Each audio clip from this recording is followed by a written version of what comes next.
All right, welcome, ladies and gentlemen, boys and girls, everyone out there to Returners Hideout number 342. We are back despite almost not making it tonight. We had a little bit of a weather scare, some crazy rain, some crazy hail. People saw in the Discord I posted a little video, but we made it. We're here. We're back.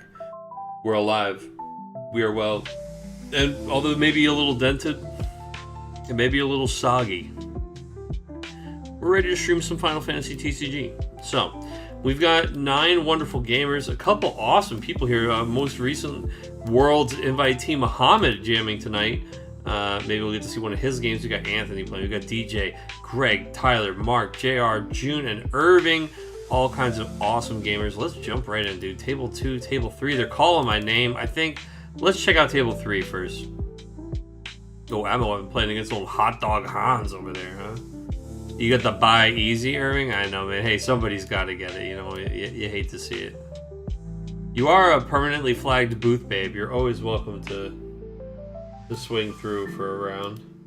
All right, we've got players are well underway here because I'm late because we had a crazy weird start, like I was saying. So let's get into the game here. This looks like it is going to be Greg versus DJ. Greg is playing the mono water with a splash of lightning kind of FF14 stuff. He's played this a few times this set. Actually turned me onto it when they first spoiled Olmia, because he's like, I know you like Ash, how about these two cards together?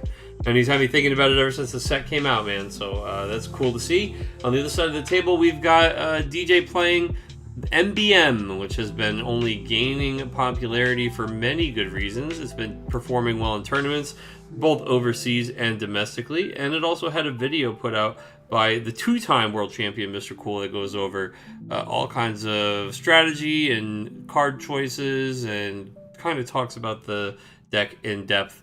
And I think a resource like that being available for a deck you might be interested in playing is so valuable, and it really can help you be comfortable with a deck in any given game, any given meta, hearing from somebody who really knows the game well like that and kind of going over it for you. So there's definitely a lack of that type of content in Final Fantasy TCG. So when it comes from somebody who's so well spoken and also so good at the game, I think that it's a real treat. We're lucky to have it. So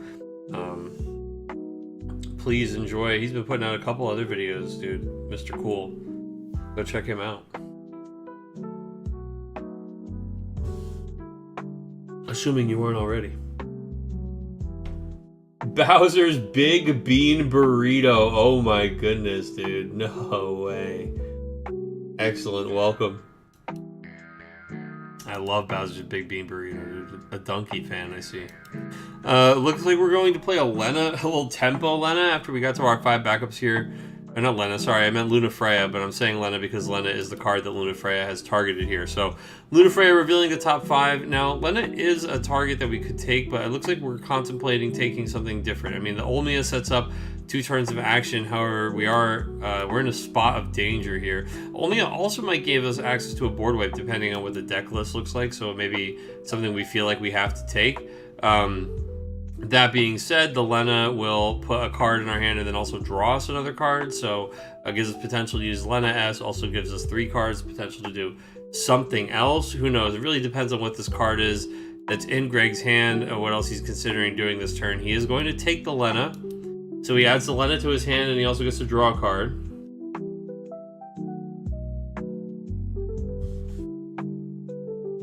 Excellent.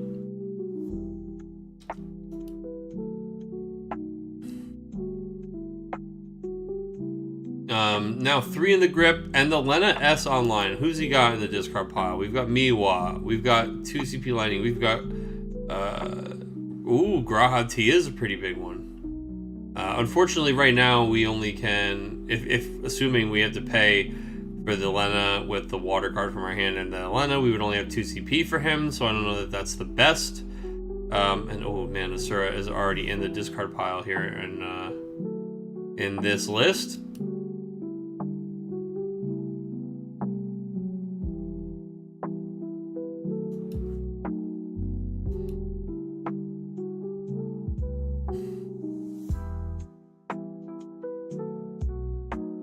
And we're just going to pass there. So I do think, I mean, DJ's dealing 4 points of damage if not trying to win the game this turn. So I don't know. Maybe we had to. I don't know. Maybe all three of the cards in our hand are water.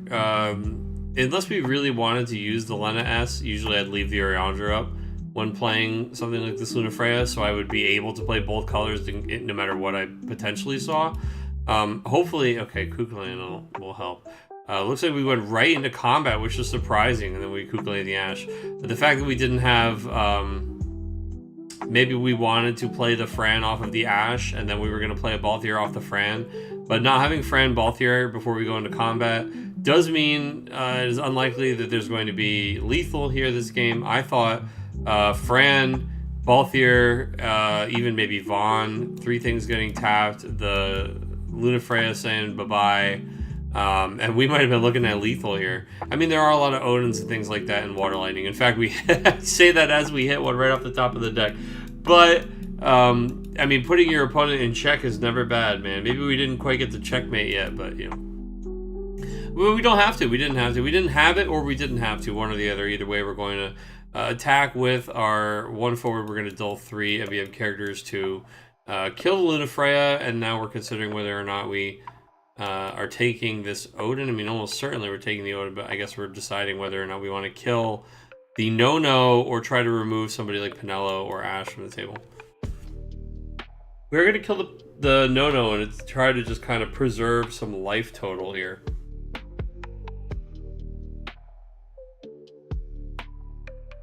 Now, we better, it better be like Olmia, Ash, Zoral, Ja, or something. I mean, there's a lot that we could do here as the Water Lightning deck, but we want to remove both of these cards. Now, understanding that he's probably just going to vomit Ash and Friends onto the table next turn, but you can't just let this sit, because if this sits, then he'll undo everything that you do before he even begins his turn. I mean, he will technically begin it, but you know what I mean. Before he really has to commit or play anything.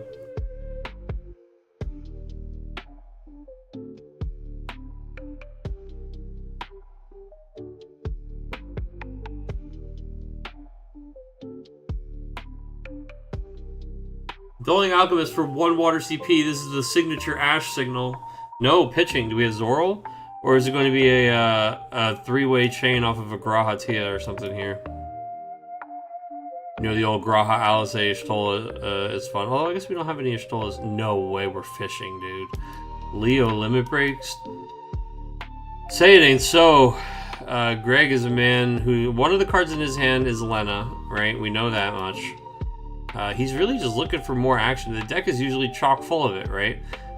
He's looking for another Graha. He's looking for... Zoral Ja. It looks like we're actually just going to play a Lightning from the break zone here. Again, drawing another card. Just looking for something to do. Cloud Limit Break, maybe our last Limit Break uses. There's 3 left, and it does put another body on the table and like remove the Penelo. Having enough bodies and a wide variety of bodies, Ash on Ash Violence here, yeah. Having a wide variety of bodies does help with the Penelo activations. Like, the first thing you're going to sack off is Leo. That's easy. Now you need another target you're happy to get rid of. The Lightning's not so bad. Ash, depending on whether you've seen any other ones, have others in your hand, etc., maybe sometimes isn't so bad. Yeah, on 1 CP Ash, kill the Ash. Now Lightning is going to come in for damage, making her not such a bad second discard to a Penelo effect if you had to. Obviously, Leo is the best candidate for that.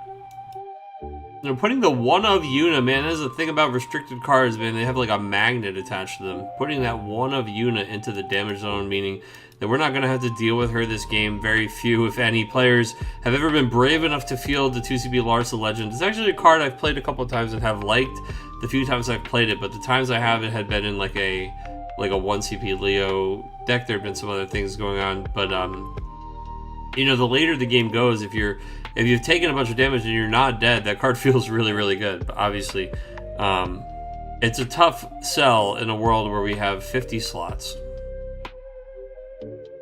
And I doubt we're going to see it here.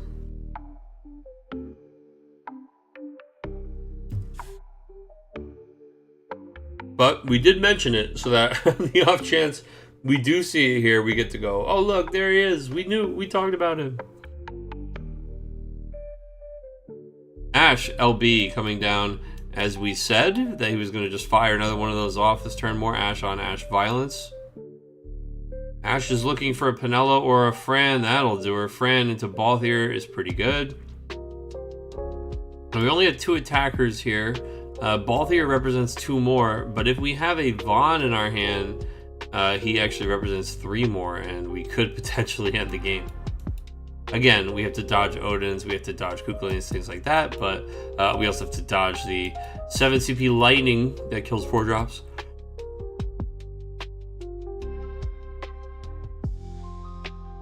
But these are things just to think about. I mean, even if we don't kill him, even if we don't like finish the game, we're certainly going to take him to like 5 damage. Actually, I think maybe we should be aware. We should be wary of Zoraljaw. Maybe we take him to 4 damage and leave up enough characters to tap a few to kill, you know, whatever he ends up playing onto the field next turn. So we go into attacks. We trigger Ash. We're gonna pay 1. We're gonna play Fran. Of course, she's gonna target Balthier back. We're probably gonna play him here shortly, because if we don't play him before damage on our first attack, the Fran can just get killed by an Odin or something, and she's extra susceptible because she can be killed by the 7 CP Lightning. Oh, we're actually just going to pass the turn. We're leaving all these forwards up. Our plan is to use 2 Penelo activations by discarding a card from our hand to play Balthier on the opponent's turn.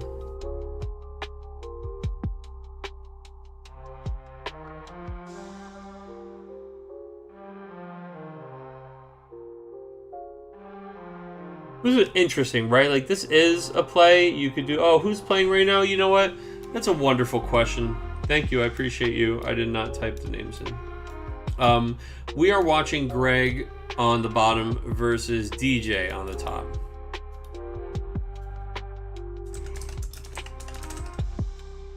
I appreciate you. We had such a crazy start to stream. With a hail raining sideways outside, man. Here we go.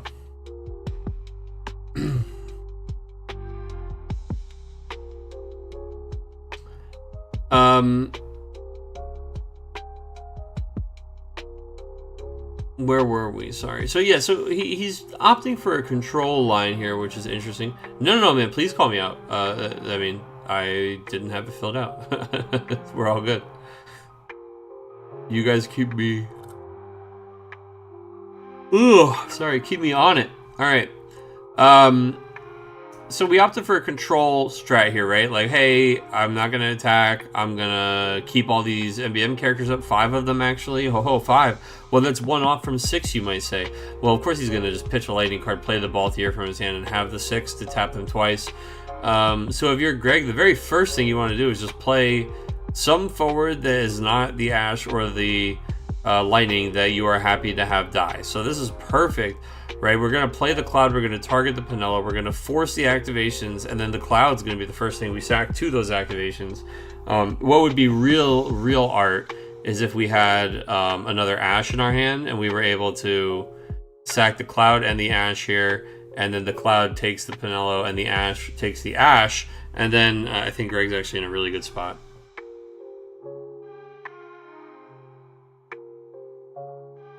Oh, you're right. Sorry, Leo was one of the forwards. He would only have 5. You're right. Well, then, I mean, in general, either way, I don't like him slowing down there, right? I don't like him kind of... He's at the aggressive role, and he's in a place... This deck is so good at closing out a game. And then he just takes kind of a back seat. Now, I get that, you know, the opponent has EXs and stuff, but you had the Fran in hand. We could have... we could tap 3 backups to clear a block. You know, we play... We go into attacks... We get through with a few more attackers. If our Penelo gets blown up, we Fran the Penelo back. We play that.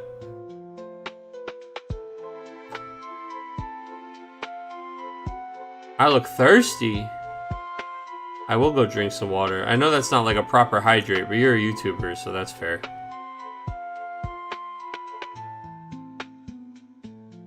I mean YouTube viewer. I don't know if you're a YouTuber or not. I assume that you're JR, even though you're on the YouTube side, so. Oh, we've got a little Thancred action. I'll tell you what about Thancred. Here's a card that I thought I would never really play. I was like, he's too expensive, and I think he's so counterable, blah, blah, blah, right? But then they printed this card, man, this Olmia card that I just am absolutely in love with playing with him. Now, I don't think we're going to have that here, but, man, I love playing him with, I love playing Thancred off 5 backups, pitching an Olmia, playing Thancred, Thancred targets the Olmia, Olmia comes in, hastes the Thancred, and she goes and finds my next turn best play, right? Oh, we're actually going for, we're reviving Asura Minucio of War here, who is going to -8 all forwards. Put the Thancred back in your hand is pretty fun. Oh, looks like we're going to have to ban the old listening platform here. Alright, I gotta go the long way to ban these people these days, man.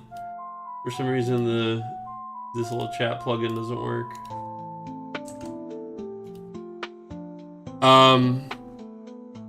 But so we're going to play Asura Minucio of War. So that's 8,000 power reduction to the entire board if we return a character to our hand. We are returning. Uh-oh. We are. Oh, that was me. I listened to myself.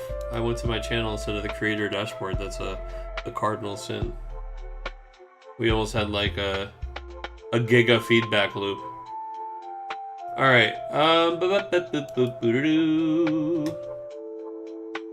TwitchCon. I don't want to go to TwitchCon. All right, Stream Manager. That's what I want. Get these ads off my screen, Twitch. I need to ban listening platform, whatever the fuck. Goodbye. All right.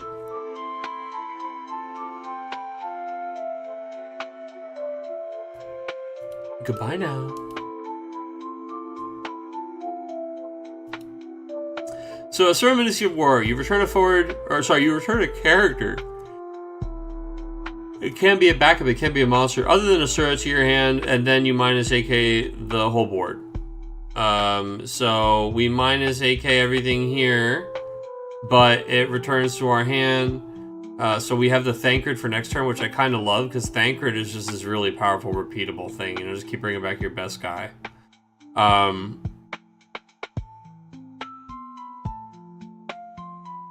If you break the forward before it can return to hand, does a quasi-effective cancel? Yeah, so this says, you may return one character other than Asura you control to its owner's hand. So it enters the field, and then you decide whether or not you're going to return the character at resolution. So it's not choose a character and then return it hand to hand. So you just decide whether or not you're going to do this thing at resolution. There's no opportunity for somebody to interact with the thing you're deciding to return to your hand. Then once you return that thing to your hand, you trigger, when you do so, all the forwards other than Asura lose 8,000 power till the end of the turn. And then it has that third ability there. So she's gonna -8 everything, which does kill our multi-element lightning. It returns the Thancred to our hand, and then Ash survives, right? Because she has 9,000 power. Good morning, RBX Sire. Hello, hello from around the world. Alright, so now here comes the full reload turn from DJ, right? This is what you expect to see. We know that there's another copy of all these cards in the deck, and we've only gone through one no-no. So here is Pinello, Fran, and No-No. Okay, they're here. If he can pitch the card from hand to play a Balthier, then we're back to 6 MBM characters, which can remove both of these forwards from the field. And the War of Attrition continues. A little harder for Greg to play another Asura because he needs 8 water forwards and backups to resurrect that one with Thancred, and he'll only have the 6 with these 5 in the Thancred if both these things are lost. Not saying he can't get up to 8, but he's at a limit break.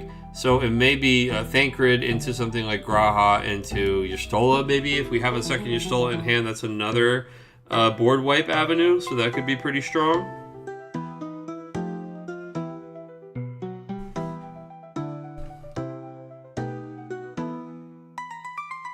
Ooh, no Y'shtolas in the discard pile. 24 cards left in the deck. The chance he has at least one in his hand or draws into one here this next turn are pretty high. Yeah, we are going to be activating those things to remove...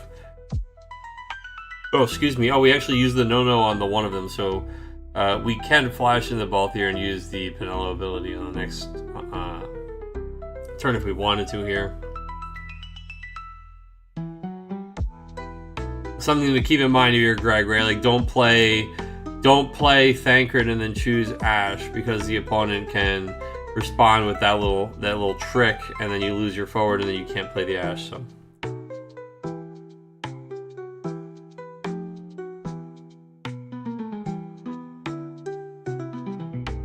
going to and pausing here makes me think he's either trying to hold up.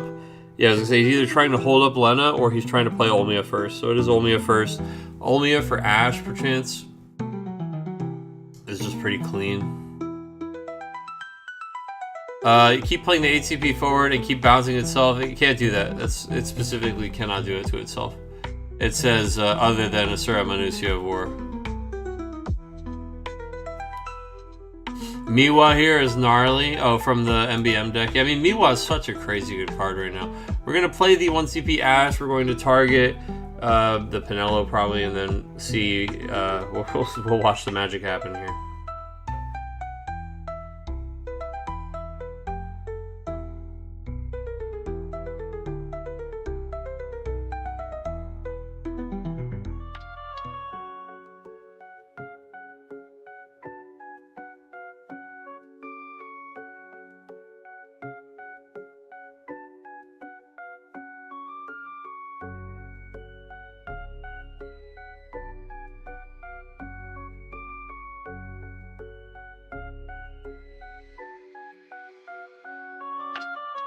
Off the back of a fun weekend of cards with the Sydney Materia Cup. Hell yeah! What did we play? How'd we do? And yeah, I bet it was great to see everybody. It's always the best part, is just kind of reconnecting with everyone. The very healthy, like, regular socialization with some of my favorite people.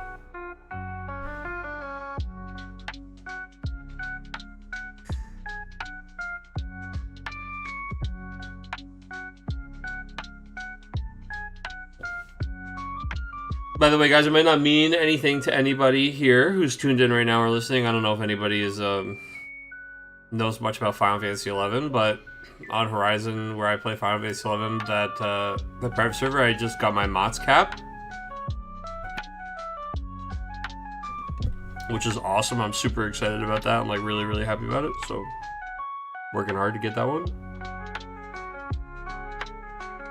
That does mean that 4CP Earth Mott at Limit Break, that guy, I have his hat now. Who won Sydney? That's a great question. Key, good to see you, brother. Hope all is well. Welcome to stream.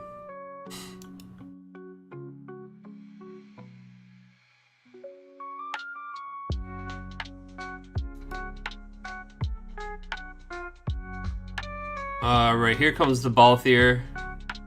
Am I going to any more events now that I qualified? Yeah, I don't. My having qualified does not change my plan for just wanting to go and play, man. You know, wanting to go to events and play in events and see people and hang out. So everything that I already had planned to go to, I plan to still go to. So I should be there this weekend at the LQ. Then I will be at the LQ that is down near me, whenever that one is, the one in North Carolina, the only one in North Carolina in Wilson. I'll be at the Chicago Materia Cup. I won't be at Florida. I didn't get a ticket for that one, and I won't be at Canada. I don't have a ticket for that one. Yeah, just a couple. You know, pretty much all the Mid-Atlantic LQs that make sense to attend, and Chicago, yeah.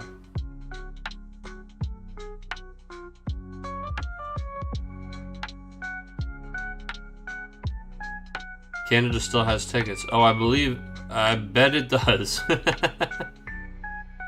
I don't think it's sold out. I didn't say it's sold out.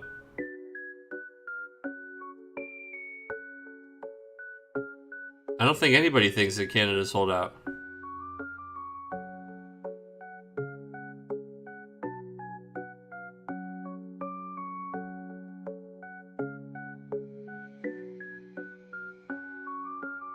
Not coming to Atlanta this weekend. No, I don't usually go down to Atlanta. It's not close.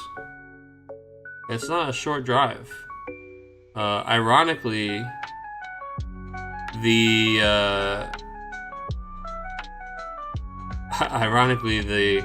drive I'll be doing to Northern Virginia is slightly less far, but I get to see Chris and everything. So, no, I will not be at Georgia. Well, good luck to everybody in Atlanta this weekend. Texas will be my last shot. Could be the first year I don't qualify. Well, brother, I mean, if you were already planning, if you had qualified, if you were already planning to go to LA, why not just go to the LCQ, bro? You could clap that LCQ. You could clap that thing. Come on, brother. You can pop, pop. Oh, Lena for Miwa? This is a classic, dude. Lena Miwa, there it is.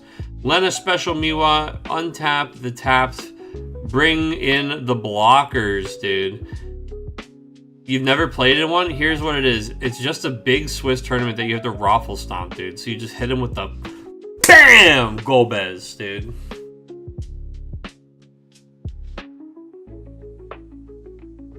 Alright, we just played... we played the Miwa. We've untapped our forwards here so that we can block. And we just eat the Fran. Here we're going to dull the Ash. I'm pretty sure we must have blocked Fran with the Olmia then. Because we're basically saying like, oh yeah, well, do you want to lose the Olmia to this? Sorry, actually it's a Balthier who's a 9k. So we just attacked it to Olmia so that it doesn't trade with the Ash. That's my bad. He's 9 on an 8. No is going to come through, dull the Olmia. We do flip into Odin EX. Probably going to kill... we're going to kill the Balthier. Yeah, I mean, it's not a bad idea. He just is the one that's saying whenever somebody attacks, it dulls. He does give that haste to the other characters. We're going to play Fran. We're going to get back a Balthier probably from our discard pile here and then just have that ability again to just play from hand. No, we're actually going for the Pinello. Oh, yeah, she's not in play yet, so that makes sense. Playing Pinello off the Gertie. Having Pinello and Fran active, and then the potential to get the Balthier from hand. No, we're not playing it. We're going to just... Whoa, okay, this is it, Greg. This is it. I mean, Greg, you know, I know the deck. I know you know the deck. You know I know the deck. You can kill him this turn. You better do it. You can kill him for sure. Olmia's stuck, and we have a Thancred in our hand, right? Oh my god, we have everything. Every single light is green. We have Lightning ready to go with the Odin activation in the discard pile. We have Thancred into whoever in our hand. Yeah, that's right. Start with the Kook the Fran, make the Balthier come out, and then just go ham, dude. He's gonna let it go. He's dead. Kill him dead. He's dead. I mean, the Gertie, we can use Gertie, right? Gertie's gonna kill something. He's maybe not dead. But boy, can we present a lot of attackers. We already have 2. We just need to find 2 more. And I'm looking at 2 immediately, right? I'm looking at 2, just looking at Thancred and the Lightning in the discard pile. No, you don't have another Lightning card from hand that you can't leave up the 2 backups? Why not play the Lightning first from the discard pile and draw the card and use that to play Thancred? MBMs have a lot of Odins? Brother, it's fine. It's fine. They don't have as many EX kill things as the other deck does.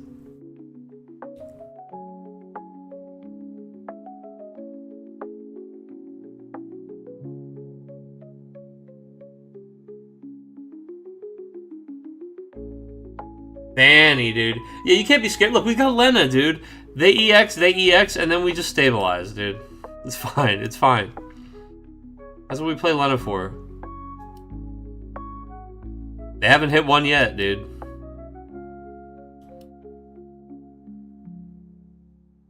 Oh my god, the double trigger Alizé. Thancred choosing Alizé. Alizé we could choose Graha into Y'shtola is pretty crazy. Then we have two different hasteable. Oh no, because Olmia can haste the Thancred anyway. Never mind, we already have. We would only have two anyway. Alizé gets back a Scion, and she gets back a forward other than Alizé. We really should have tapped these for the lightning, I think. We're gonna get back Miwa and Thancred, sure. Why not? Yeah, just show them, yeah, by the way, I'm getting back Miwa. Sure. Now, active, oh, I guess we wanted a lightning forward for Thancred to be able to kill the Fran, sure. Haste the Thancred, attack with Thancred, kill the Fran, a little Fran violence. And then you could play the lightning in. If you know that you have lethal, you can play the lightning. If the two cards in his hand are a lightning and a water card, he can play lightning out of his discard pile once he's at the damage 6. We played Zoroja. Here we go, dude. Here we go. Here we go. Easy peasy.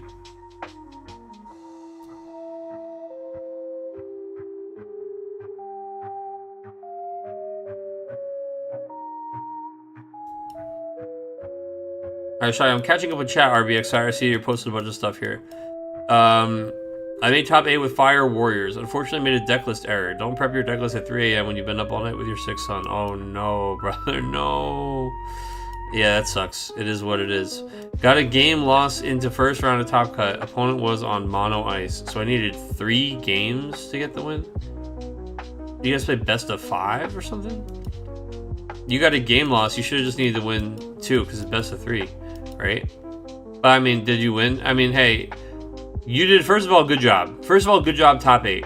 Second of all, sorry about the deck list thing. That sucks. You don't need me sitting here being like, shouldn't you have? Don't you? Didn't? That's a weird number of games or any of that shit, man. All you need is me to say that fucking sucks because it sucks. That's all there is to it.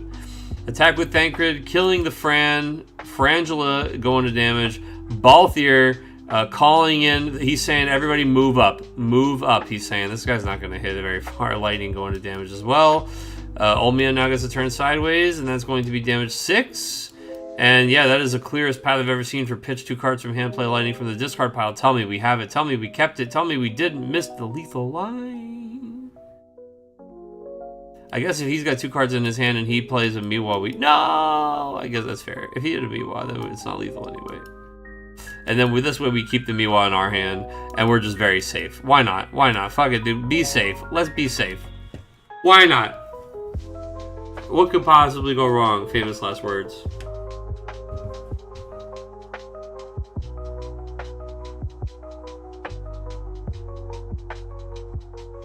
Lots of Odins, he says. Dude, I don't see any damn Odin. I don't see a damn thing. We were probably hoping to draw some cards as we were swinging in there. Vaughn, where have you been, my brother? 2 Miwas to the bottom is telling. That sucks. Vaughn to hand. And 1 Miwa in damage, dude, so you know that he actually didn't have it and that he won't have it. First of all, that's crazy lucky to get that knowledge. Like, get a full Miwa check off of his Pinello.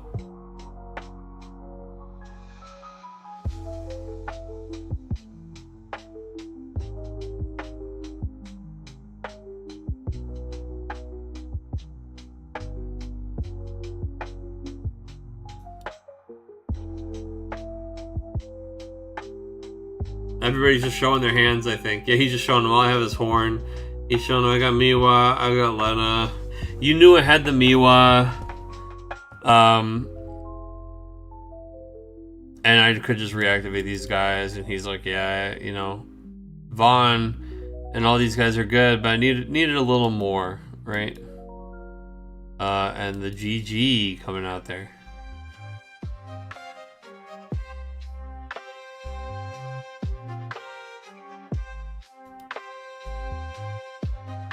All right. Let's see. Do I have results for the other games here?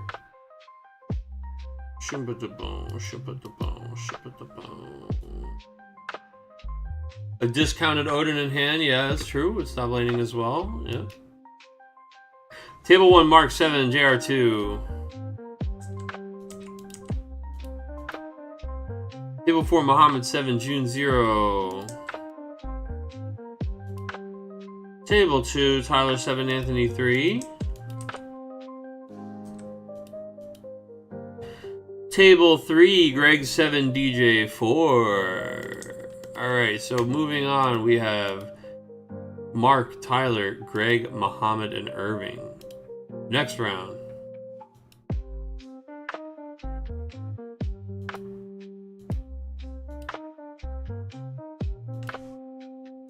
Oh boy, I think we gotta watch table 1 here, dude. Let's get this one up on the screen.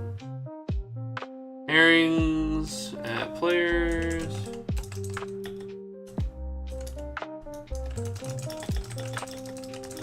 Thanks guys for sticking around tonight. I know I almost canceled it on everybody, but I'm glad that we were able to not do that and we were able to hit the stream, only start a little bit late, and I'm glad like everyone stuck around. We didn't have like drops and stuff. I appreciate you and your faith.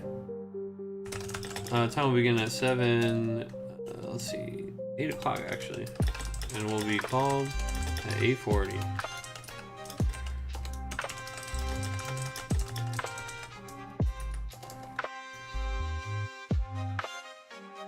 Dude, I'll show you guys stream. I'll show you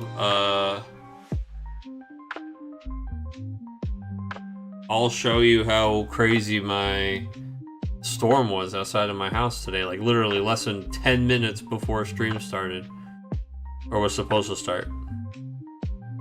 Sorry to clarify, best of 3. In my opinion, I need to be able to play all 3 games. Oh, it's a difficult matchup, so you need to play all of them so that you can like, you have the game to lose and you have that wiggle room to like learn and adapt and understand it. It totally makes sense. I get what you're saying, and yes, that makes perfect sense. That was a fun matchup. Yeah, Greg, it's definitely an interesting, like, it kind of feels like haymaker. You know, it's like, I think both of the decks are really good at doing more than they look like they can do, and they both are really good at like closing a game out at any given time. So it's like there's a lot of shots fired across the bow, and also a lot of respect, you know. So it's kind of like a fun little little boxing match there. Yeah, it kind of feels like, definitely feels like a little bit of a boxing match. I've been disconnected from the game. That's because I've paired new tables. Pairing the next round. Let's go over there. Damn, dude, look at that hat, though. Look at that hat, though, dude. Look at that hat. Damn. Damn. Look at that hat, though. Dang. And he's spinning, dude. This is my mock house, by the way. It's horribly decorated, but that's because it's functionally decorated. I have 3 stools. I have 3 random things, 3 like wooden stands, I guess. They're probably for flowers. I've got 3 music stands. I got 3 more stools over here. I've got another music stand, and then I've got a cricket cage.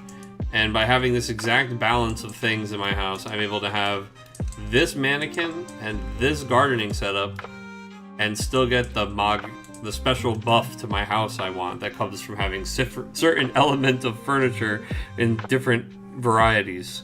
What a complicated effing game, dude. All right. We've got the next pairings up, and players are shuffling into the tables. And so we're going to go watch said players at said table. Muhammad versus Irving Diaz, which is a matchup that you might have seen at a Crystal Cup or Materia Cup.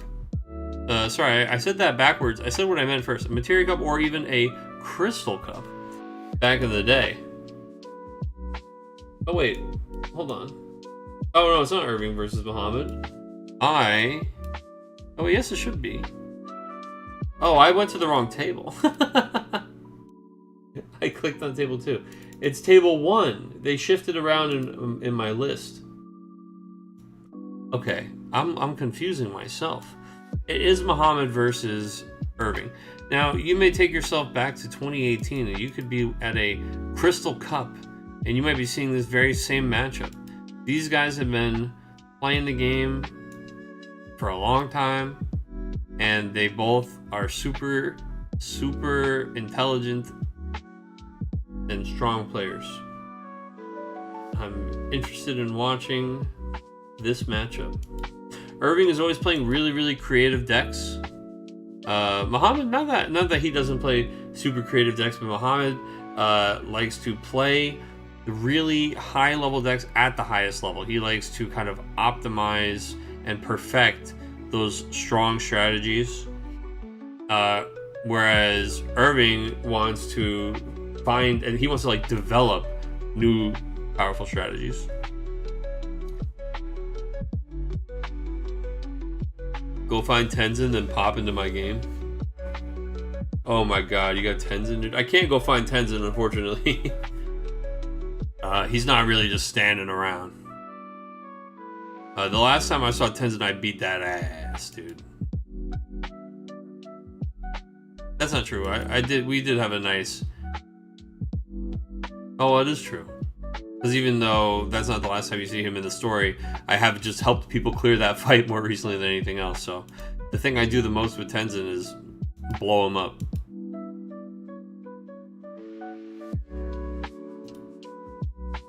Tenzin and the Phoenix Blade, dude. A little lore drop for you. Tenzin in Final Fantasy XI, inside of his katana is the Avatar Phoenix. So like the Phoenix summon lives inside of Tenzin's sword, the Phoenix Blade. So Tenzin's sword like speaks to him. And he can unleash the power of the Phoenix. Alright, so this is going to be Muhammad on the MBM deck, and then Irving is on what looks like a Lightning Wind deck.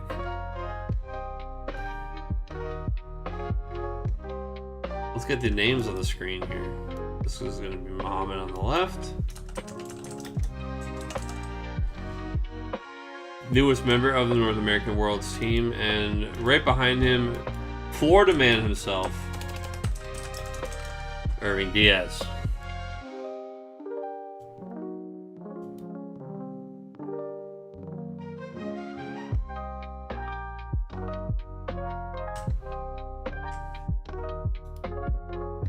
There we go.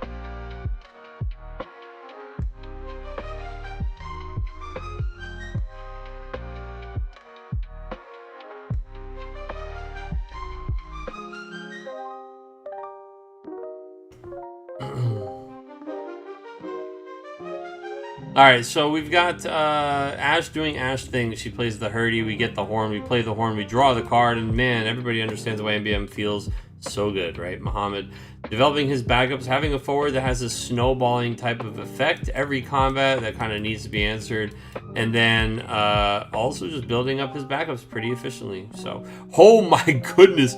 Oh my god, this is an age-old Opus 4 Wombo combo. Barbariccia into Cactar, dude. Just happened.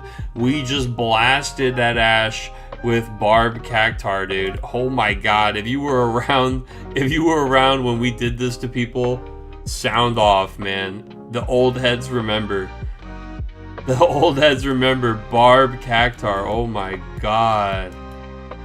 There's got to be some cool Archfiend stuff going in here too then, right? This is not just random, or maybe it's just because we're all in on Cactar stuff. I'm so curious. Anyway, Ash number 2 is coming out, which does mean we've gotten through both of the Ashes.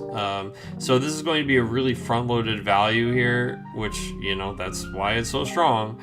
But it does mean that the LB is effectively spent. All that he's going to have left is like a Leo or a Gilgamesh or something. So, yes, the board's about to get scary. Muhammad's about to throw it all down, but then at least Irving will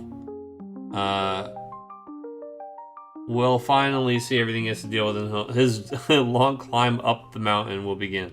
Now, Irving only got one card left in his hand. I mean, he developed these, dropped the Cactuar, then slammed the Barb. It was an awful lot of stuff to do to kind of force Muhammad into this position of playing the second Ash here.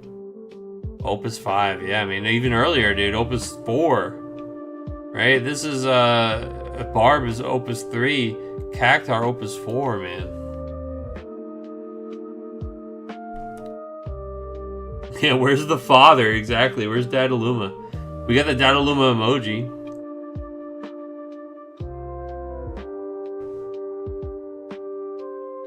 We got, oh my god, I guess I never even thought we have a Cactuar and a Dadaluma emoji. I can't use my own emotes on this. Oh, maybe that's why it doesn't let me. I have to fix this little plugin and have it log me back in.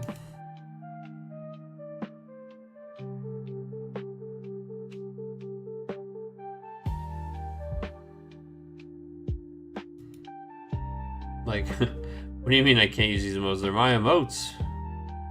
They're my emotes.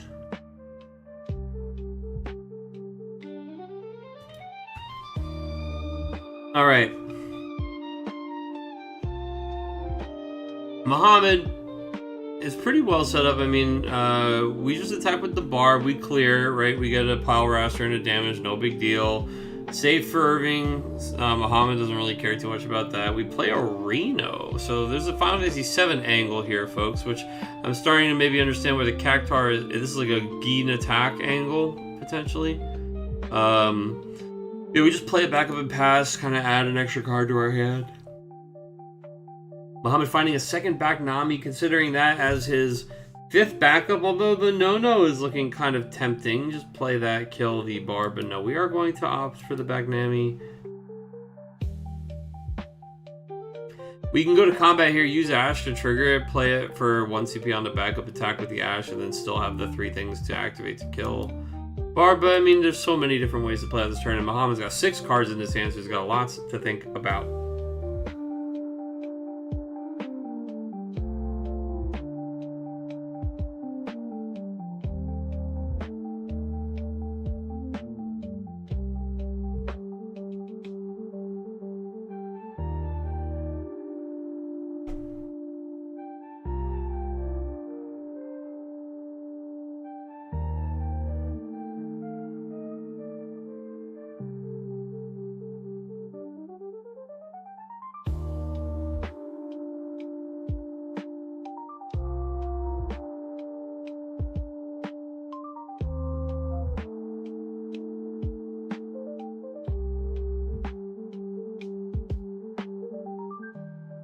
There's that back Nami. And free no-no to kill the Barb. And then we pass it back to Irving. Now, look at this beautiful MBM board. I mean, this is why we play it, right? We've got the 5 backups. We've got 3 forwards, 4 cards in hand. Pinello online with an activation. But we do pretty much have it all out there. I mean, obviously we can play Vaughn, we can Fran into Balthier, and we have a lot of attacks, and there's a lot we can do. I'm not saying the deck doesn't have a ton of action left, and it's not exactly where it wants to be, but Irving kind of knows what's going on, and there aren't going to be very many surprises from here on. But Irving's deck is weird and interesting, and I don't know if Muhammad knows exactly what to expect, so Irving will be playing surprises every turn. So what will be interesting is maybe Irving will even surprise us. It will be interesting to see what he plays, and how he deals with the MBM setup. But a deck that's new or different or trying something is always a little hard against something that's like really consistent. MBM is incredibly consistent. So we're going to play Cloud. We're going to try to kill the Peen low here. Then we're going to use Pinello, No-No, Bagnami, tap them for Pinello's action ability. Clear the Cloud. 2 Cactuars stand alone. Not really able to do much. We pass the turn back. There's an Angio Penance as well. So this is a guy that says he breaks the damage forward when he deals damage to the opponent. So we're going for Final Fantasy VII synergy and synergy with self-damage, which makes me think that Gin attack. So he's like a wind forward that says when he takes damage, you basically choose opponent's forward and like blow it up or something. I mean, that's not exactly what his wording is, but it's something to that effect. So like at the end of the next turn, you blow something up, or at the end of the turn, you blow something up, whatever it is. Alright, so we've got a Von Goose here. Gertie, Von, Fran. Picking the Fran, because Fran is just an extension of action. You know, we play Fran gets us the next best thing, then we can play the Ball of the Year for 2, and then he's really great down on the table. It's just, there's so much to do here. I mean, even technically, I guess no, we just played the Pinella. I was gonna say there's even like a lethal potential. 2 attackers. Balthier represents 2 attackers, but with Vaughn represents 3. But we just put 2 Vaughn on the bottom, so chances are slim. Actually, and there's the 3rd, so that's not happening. So no, wow, all 3 Balthier in the discard pile, and Vaughn here with 2 Vaughns going to the bottom of the deck. Very interesting. Yuna, okay, now things are looking pretty bad. I mean, they're already looking pretty bad for Irving, but Irving's gonna need to. I was saying earlier he's gonna need to surprise us, dude. He's gonna need to really shock me with whatever it is that he plays here. Yuna, we're just gonna start using her to freeze the Donut. I think this is screaming that there's a Miwa in my hand from Muhammad, because he's not even worried about pretending to leave these up to cancel an action, or sorry, an auto ability or anything like that. So yeah, we're gonna freeze the Reno as well, and we're gonna pass. And I think we're just gonna watch it kind of fall apart here for Irving. Unfortunately, 2 cards in hand. He's gonna draw 2 more, so something that's 7 CP that saves us. I don't know. That's a tall order. Gonna have to be a combo of things. Maybe we can like limit break. What's her name? If we limit break the Aerith and look for Cloud, Cloud's discounted, and then we can kill 2 things. But he's gonna Miwa and cancel with Yuna. Okay, so we've got Guy here, and when he's dealt damage, you choose a forward opponent controls. At the end of your opponent's turn, break it. So that's really, it's really unfortunate because Muhammad's gonna get his entire turn with his forwards, but we are attempting to trigger the Guy here. And we're going to try to kill the unit at the end of our opponent's turn.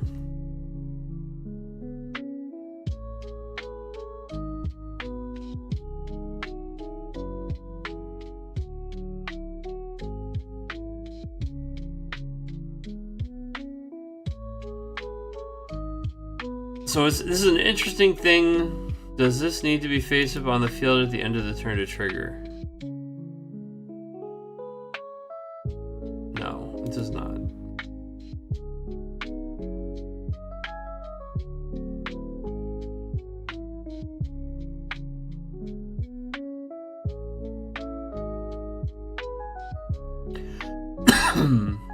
We're letting that go.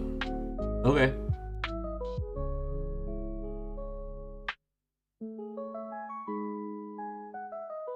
I mean, there's any number of we can break it with the Gertie. We can kill it with Pinello, because he's trying to target it with a Cactar. So we want to use the Pinello thing, because then he's not been dealt. If he's not been dealt damage yet, right? So like it depends. Like we can respond. I don't know. Yeah, we want to respond to this thing being dealt damage, and we should clarify that. I don't know if these guys are communicating with each other, but now I think, so I think Irving understands what's going on, and he sees that the Pinello is responding to the Gi. So now he's saying, I'm going to respond to that with the Cactar on the Gi. So now we are going to play Miwa. Yeah. The real dick thing to do is to attempt to cancel the thing, see if he pays, and then tap 3 to kill it.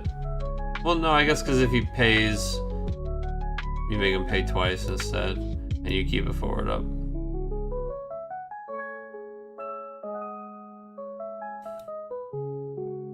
Oh no, he can, because he can afford to pay twice. Never mind. He had to back up in a card in his hand, and it gets through. No, this was right. You do this in response, and then there's no gi trigger.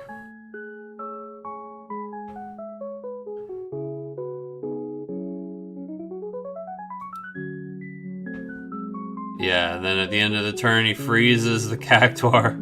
Oh no. Okay, yeah. I mean, this is unfortunate for Irving. I think he needed to be going as fast as Muhammad. He had 2 backup start and then slowed down a little bit. Had to go for like a barb combo. Then Muhammad just kind of keeps going, right? And we never really got cards back from that. We never really caught up from that. And MBM is just very consistent and just does its thing. Kills a lot of your guys for free. Really hard to keep up. But then the new unit on top of all that is just a little backbreaking here. We're gonna get the Balthier. I mean, it's already stop. He's already dead. My man had to hit quite a few EX bursts. Irving says, "My poor Cactars." Oh no, my Cactars! My cabbages!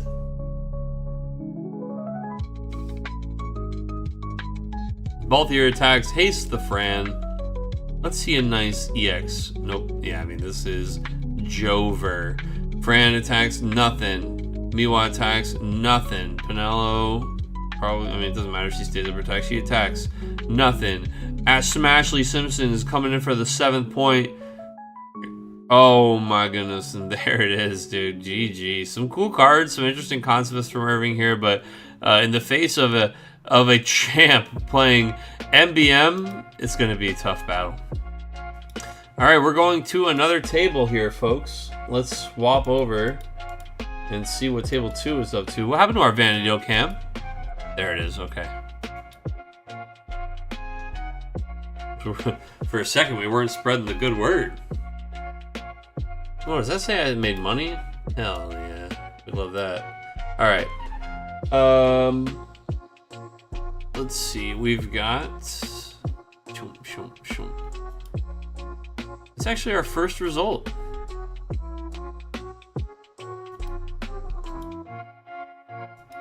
So let's go over to table 1. Or table 2, rather. Tyler did tell me that he was playing Tenzin, or at least hint that he was playing Tenzin. Let's see what's going on here. Oh my goodness.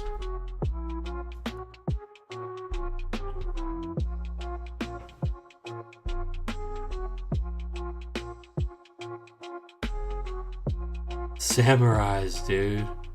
General Leo, dude. Zach. I can't even, he's got sample typed across him. If your opponent controls who knows how many or more forwards, Zach gains haste. 3, 2?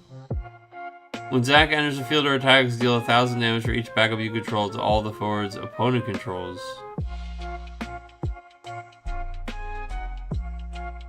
All of them, huh? That's pretty good. 3 or more, thank you, folks. I really can't read that. Cannot make that out. It's 3. Thank you. I appreciate you guys. 3 or more. And he's got that, like, cyan cleave, dude. That's pretty cool.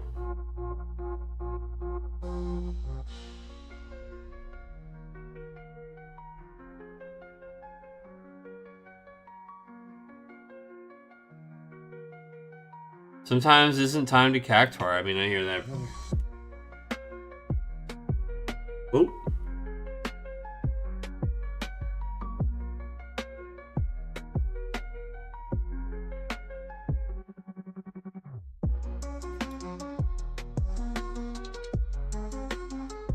Yeah, this is a pretty sick card.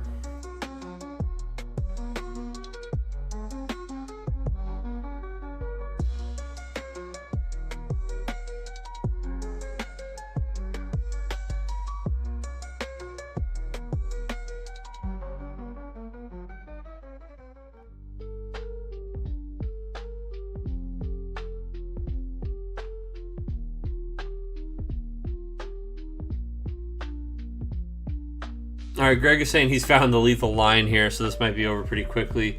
I did want to see some of this cool fire stuff. I did want to, dude, Ayame, my girl, did want to see Zach doing his thing, but it looks like we're gonna attack, we're gonna block, she's gonna die, we're probably gonna play another lightning from our discard pile and dull the General Leo, and yeah, that's exactly what we're gonna do. Do we have the Ama? Well, players cannot cast summons. Players cannot cast summons. Players cannot cast summons. Players cannot cast summons.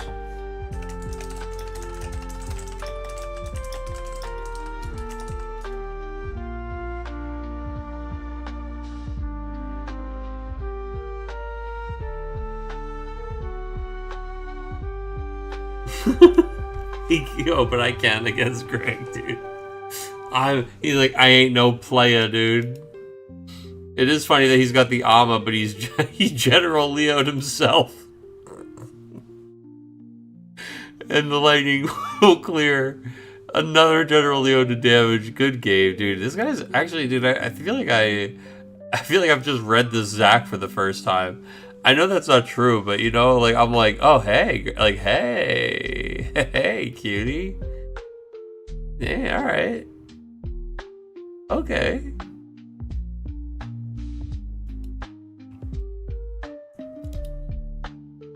Alright, let us move on.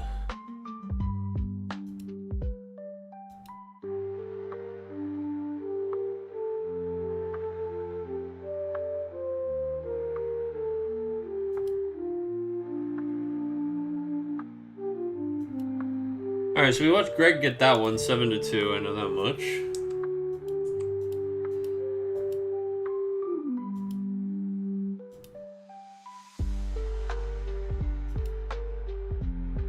Are we gonna watch, is Greg gonna get the MBM run back against Muhammad this time? Yes, right? Because we had, yeah, Muhammad, he sure is. Oh, I guess it depends on the results of table 3. So we had Mark, it's Mark versus Anthony. Oh, that is not an easy matchup. Let's see what's going on in table 3. The correct line there was Sephiroth Limit Break. That's where he's there for, brother. That's exactly it. You know what's funny? When you said, like, I'm just missing lethal, it's my bad. And I looked at how much Limit Break you had and I saw 6. I was like, yeah, dude, that's it. It's right there. Well, that's the thing, is you have to train yourself to like, recognize the lines. First of all, you have to recognize the games where he's going to be important. And like Mono Fire is definitely one of those types of games where they can go wide. I mean, you know, he's also ammo-able by them, but and then you gotta like obviously remember you gotta do it. But he's a weird one to have in the Limit Break. But that's exactly, yeah, that's for sure like a, oh no, call an ambulance, but not for me. Sephiroth Lightning, Sephiroth Miwa.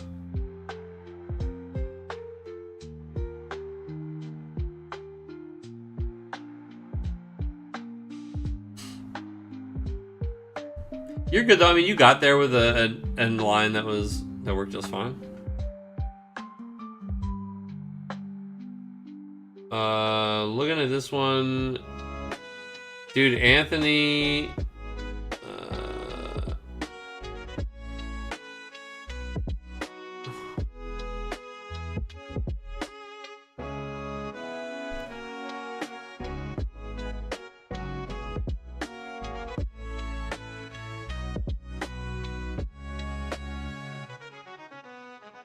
Oh, these guys just had a game.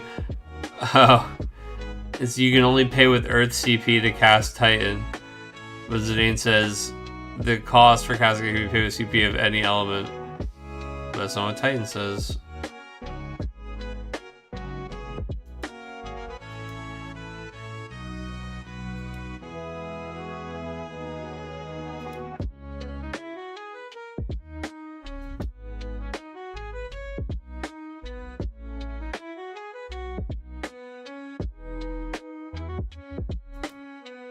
We are going to put these informations in and get all final pairings.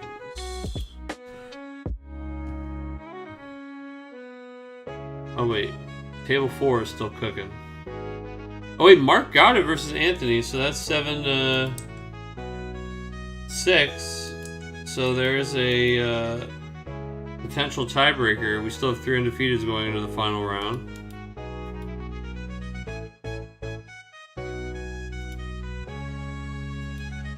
Let's see here.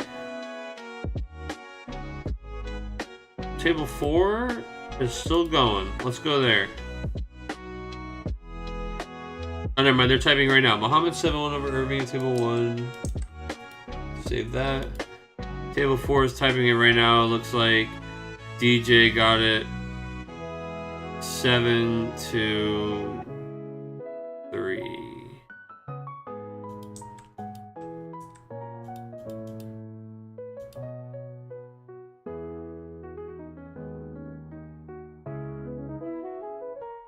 All right.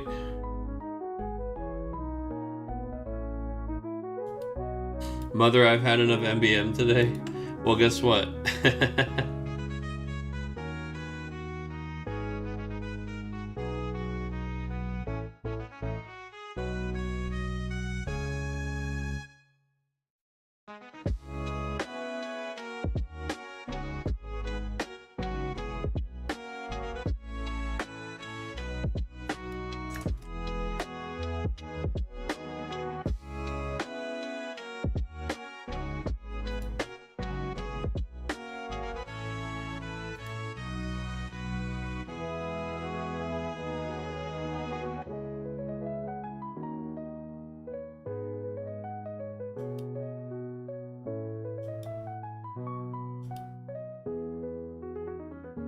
All right, players.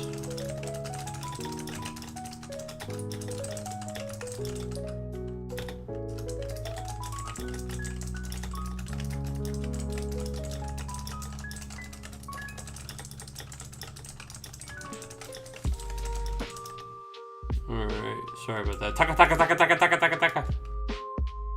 Normally I mute myself. Well, sometimes I mute myself.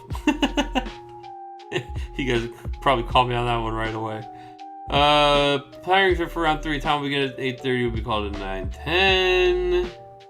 It was keyword cat for sure. Players maybe get one ready. This is our last round tonight.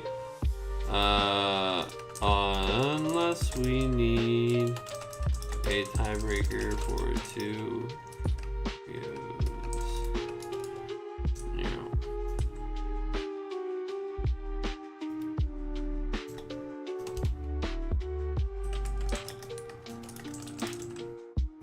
Alright. The pairings are up for the final round, potentially. The final round. We've got Muhammad versus Greg at table 2. So guess what, brother? It's time to jump back in the MBM pool. June versus Mark at table 1. Don't make me do this to him. Tyler versus Irving. No, get in there. Get in there. What do you mean, poor Irving? The champ himself, I'm gonna get eaten alive.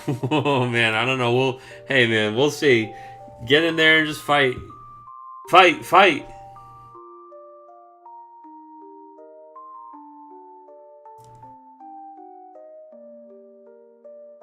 That's why you had your warm-up match.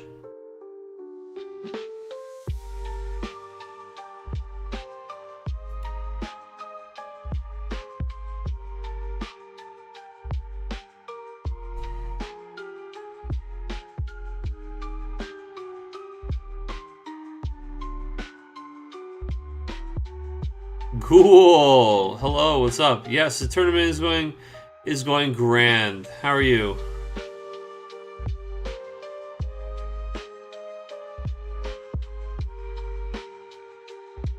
We are heading into round 3 right now, and we got a little treat here. We've got Muhammad.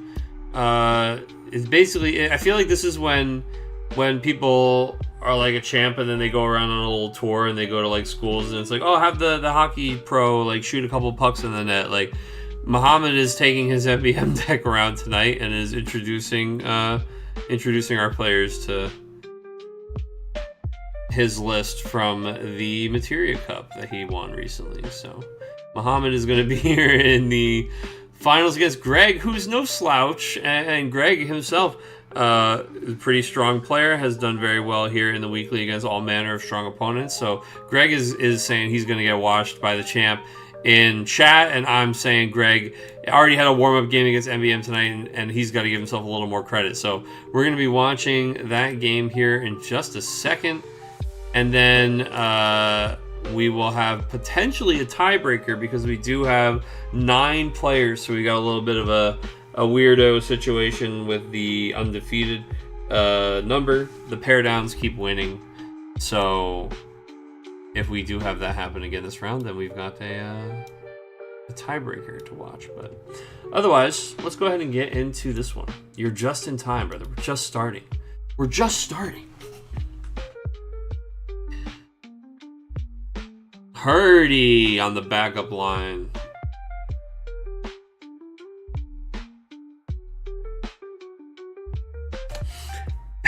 Yeah, no trophy. Well, that's exactly. You know what? That's why I let Viridian just absolutely wash me in Top Cut, because you know there's no trophy. So what? You know, I already got everything I needed.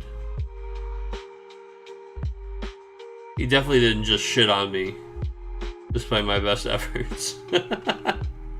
Really bad matchup for me, man. That's for sure. But I also just, you know, obviously, you're not gonna get a fast one over on the man. And we were in, oh shit, I gotta pull a fast one on this guy type of territory.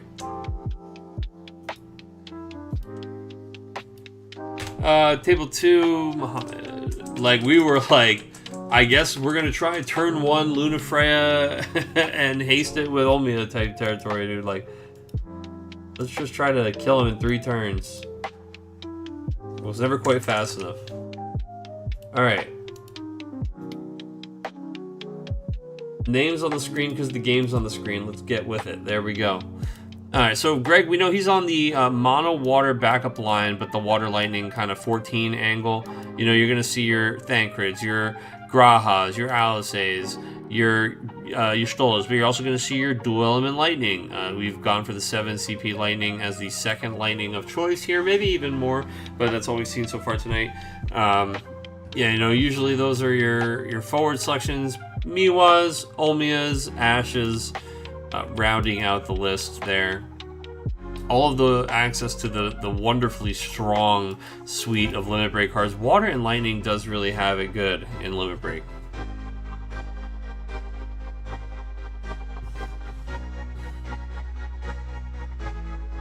Put a gamble on it. I'm ready to lose everything. All right, brother. I'll put a gamble on it for you. We haven't done a prediction in so long, dude. Alright, who's gonna win? Oh, the last time we did it was Diablo or Ricochet, dude. It was a little breaky.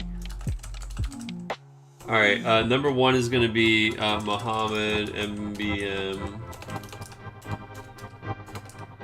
You know what's funny is also in this prediction I have Greg on Scions. I'm gonna say mono water.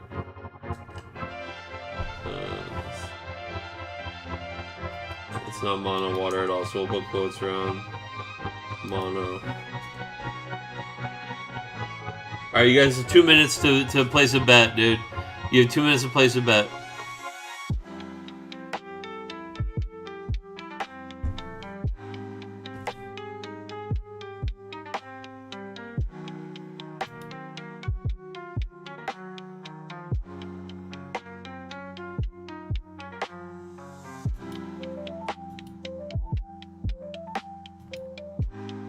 There you go. Cloud, Leo, and Lunafreya. Hard to go wrong with arguably 3 of the probably 10 best cards in the game. There you go. Seymour at 2. Oh my god, really? I don't know that I agree with that at all. But I also sure hate like top 10 or anything like that. So I'm not gonna fall for the I'm not saying you're putting me into a trap. I'm just saying I know that I will fall into this trap myself. I'm not gonna start that one, but yeah, probably not my number 2. I know it's always whatever. That's why I just like, yeah, right? Because then we go like, oh well, it's just arbitrary rankings, and then I'm like, yeah, well if it's arbitrary, then let's not rank it. Exactly, right. For exactly. So that's where I just stop because Some people have fun doing that. I don't find it fun, so I just don't. I don't bother engaging. Then I don't have to. Then I don't take the fun away from other people. Alchemist. That's pretty good, man. I mean, this is. Let me tell you, I am an absolute sucker for drawing cards, man. Everybody knows I love blue cards because I sure like drawing cards. I like card quality. I like card advantage. This card and Loporrit are just like two of my favorite backups. They're so boring, but they're so good. Multi-playable 3-cost backups that give me not just a card in my hand, right? But they increase the card quality. Astro sees 3 cards, which helps a lot with getting the best thing, and then also just kind of manipulating a little bit of like, you're gonna take the worst quality card and get rid of it, or maybe even something that you want to save that's higher quality later and move it back to the bottom of the deck. The number of times I've put like an Ash back into the deck, something like a Miwa back in for late game, EXs back in for late game, things like that that you don't necessarily need. Only at targets, like you put a Asura that you would have drawn in the next 2 turns onto the bottom of your deck, right? Same reason Loporrit, also very good. Just things I don't need now that are really powerful later. Instead of sacking them now, I'll just have access to them later. And those cards being multiplay is so big because you can cut lower on backups. And between the fact that you see more cards and you can cut lower because you can play more of your cards, right? Like if you're drawing multiples of these MVM cards, you can't. I mean, you can break a Gertie, play a Gertie, right? But you can't just slam 3 Herdies on the field. The fact that you can just see more cards and play, see more cards. See more cards and play more cards. Exactly. These cards literally came out in back-to-back sets. I think Loporrit is in 20 and Astro's in 21 or something like that. Maybe Loporrit was slightly earlier than that, but they're very close to each other. And I literally just remember thinking like, oh my god, they're printing some of my favorite cards I've ever seen. Like, they're so boring, but they're so strong. And when I say boring, I just mean they're not like this thing has all these words on it. This thing's got like a whole Yu-Gi-Oh paragraph on it. Like, there are cards that do really crazy different. Even Urianger is really exciting in kind of a different way. The number of things that he opens up, this entire kind of premise of an archetype is made so much more consistent because of the existence of this card. And I really wish we had more cards like this. I think this is so cool, right? I love these kinds of cards like this. And maybe one of my favorite backups in the entire game is the 2CP Sky Pirate backup that makes all Sky Pirates tap for wind or water. Oh my god, what a cool card. But yeah, Astro and Loporrit both being in here, both being 14. Those types of like undeniable core synergies. The fact that they're all 14, those are maybe two of the best backups in water, right, in the game. Then you've got Urianger, who's opening up this entire deck synergy and consistency, who's also 14. Thornton, who searches for your critical backup, right? Also, if you already have that, guess what? Just finds the next best, most efficient play. Also pairs really well with something like an Alchemist, right? Thornton as a 3rd backup into Alchemist is a play we saw in this game that enables the AK Ash off of a pitch. And this is a really, really powerful curve here just to guarantee that consistent backup setup, that consistent setup with Urianger on the back line. And they're all 14, including the free play backup. This type of synergy cannot be denied. It's literally the backup line synergy in this deck is so powerful that it makes the entire strategy work. This deck cheats so many off-color cards, and it doesn't feel inconsistent at all because of how powerful this foundation is. It's really interesting. I think what's so cool about it is that like it's not just like a little synergy across a few angles. This deck ends up feeling like it has this level of synergy, right? But these cards are all from different sets, and they just line up together so well. It's really compelling. I mean, it's what made me bring this deck to the Materia Cup in Pennsylvania. God, I would be so happy to see more cards like this.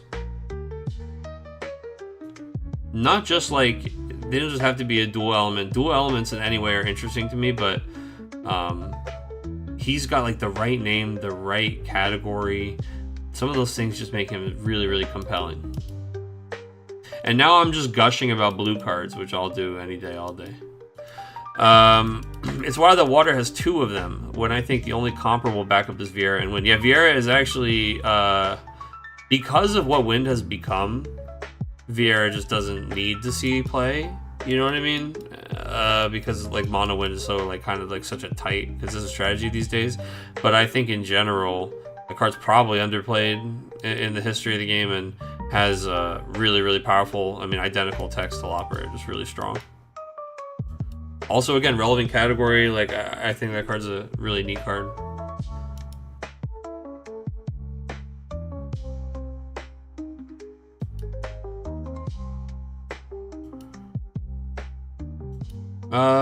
Alright, so Muhammad has got less backups than he'd like to have at this point. Greg getting to the 4 fast. Now he's going to start to play things like, you know, the 2CP Ash.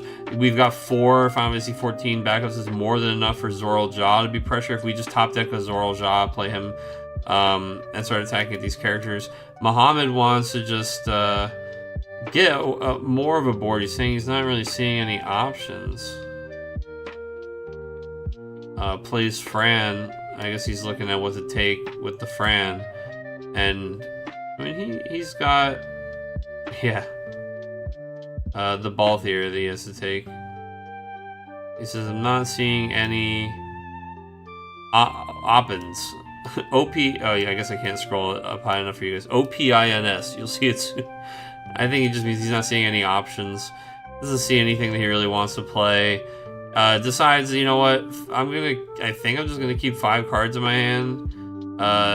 Also, Muhammad this is good discipline on the Pinello.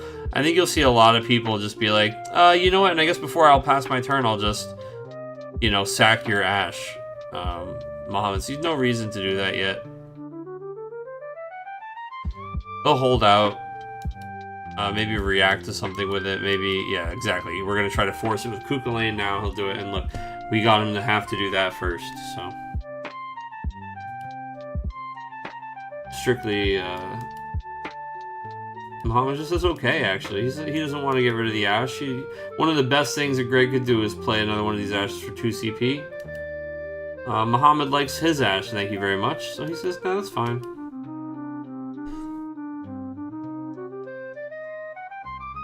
Lena backup is good before any attacks here. If he's not going to use Pinello, you may as well turn your Ash sideways. I was going to say, I would love to see a Zoral Jaw here. We do have the Zoral after the Pinello did get blanked. So Lena is down to replenish if we do hit some damage. Zoral Jaw, the first one I would turn sideways just to make sure that we send someone to meet their maker before an EX sends Zoral to meet his. Difficult choice here. What do you guys think? Very interested to hear. So we're out of Limit Break. I think it's just Ash, right? Easy. But people go, you know, obviously they like to kill Pinello. Fran represents the Balthier that may actually be coming down right now to check the Zoral Jaw. But there's no, we don't have the ability to play another Ash. I think that's probably who we end up picking. But I see Greg is even saying in the chat to Muhammad, he says, I'm torn between the Ash and the Pinello here. Ends up picking the Ash.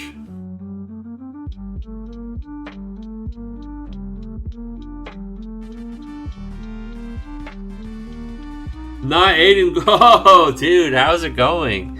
Good to see you. Welcome to stream. Happy Wednesday. We're watching 2 Titans go at it, dude. We're watching Greg and Muhammad swinging on each other right now.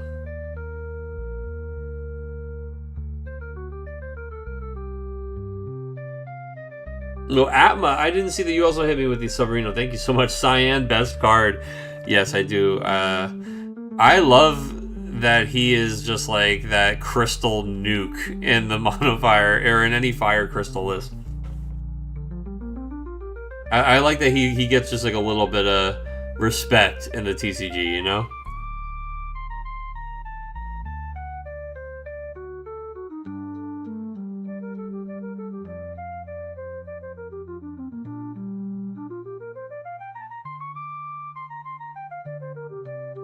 Oh, let's go, Greg. We've got the the Greg home team cheering him on. So look at that, dude. Excellent Lena play. We do flip the Hurdy. Of course, he grabs the no-no. And we do get to draw a card. So, hey, we even get a card for our troubles. You know, the thing is, yeah, did he go search for the no-no off the Hurdy? Sure. Was the chance that he's going to be able to do whatever the hell he wants to us next turn pretty high anyway?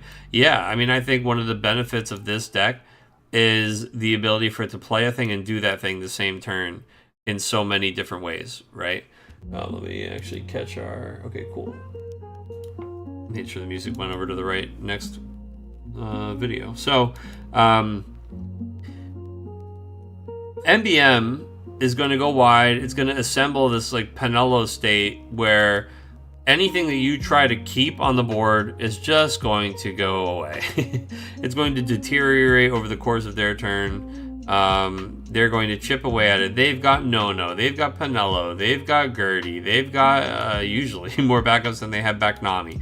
All these different ways, all these little pieces of removal, repeatable removal, characters that they want to play again to engage, you know, Gertie, you kill somebody, you play it, you get back a card that's going to kill a guy, then that Gertie's going to kill a guy the next turn.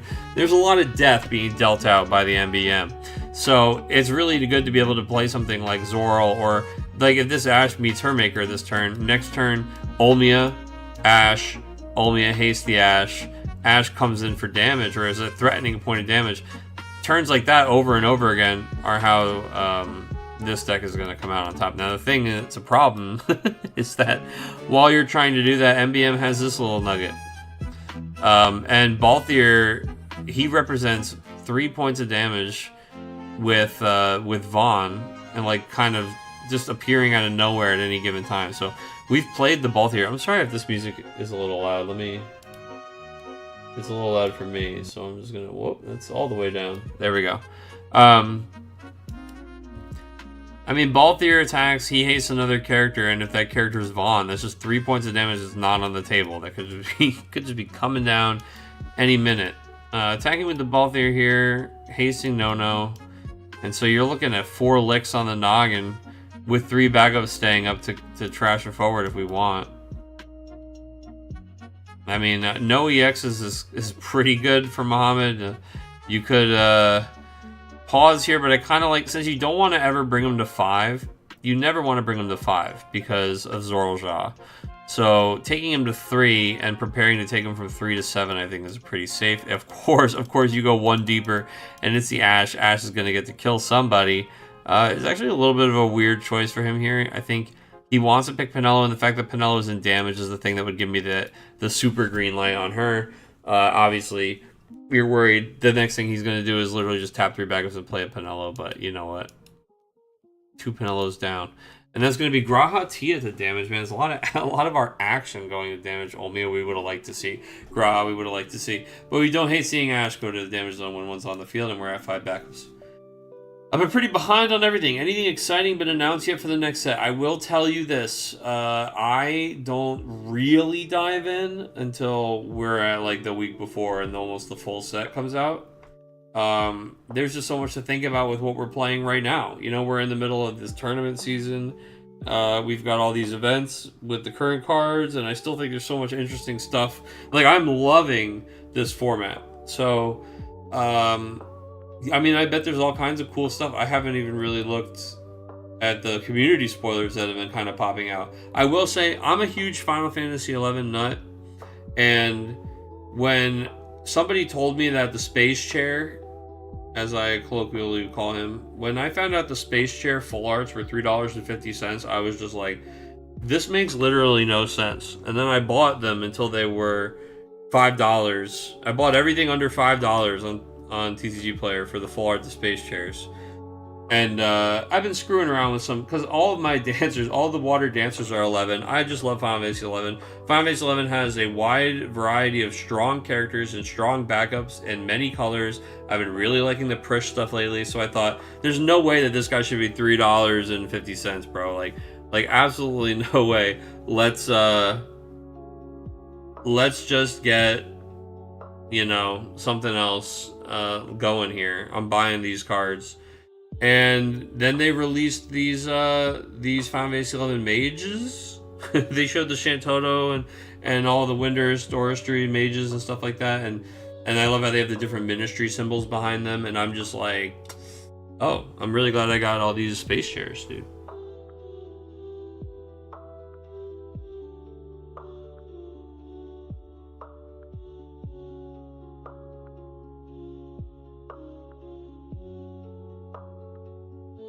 Tons of room. Yeah, tons of room.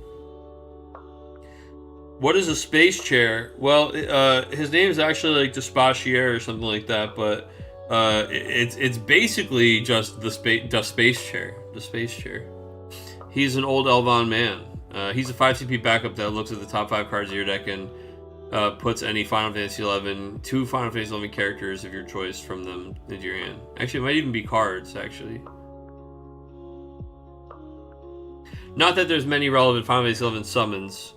A lot of them were the ones that were like, if you have more of the I think backups or characters of that element, they did stuff. Although I famously do love the Leviathan. It's a 3 CP EX, but unit would make it 2 CP.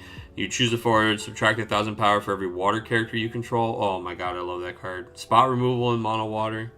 Hard to come by.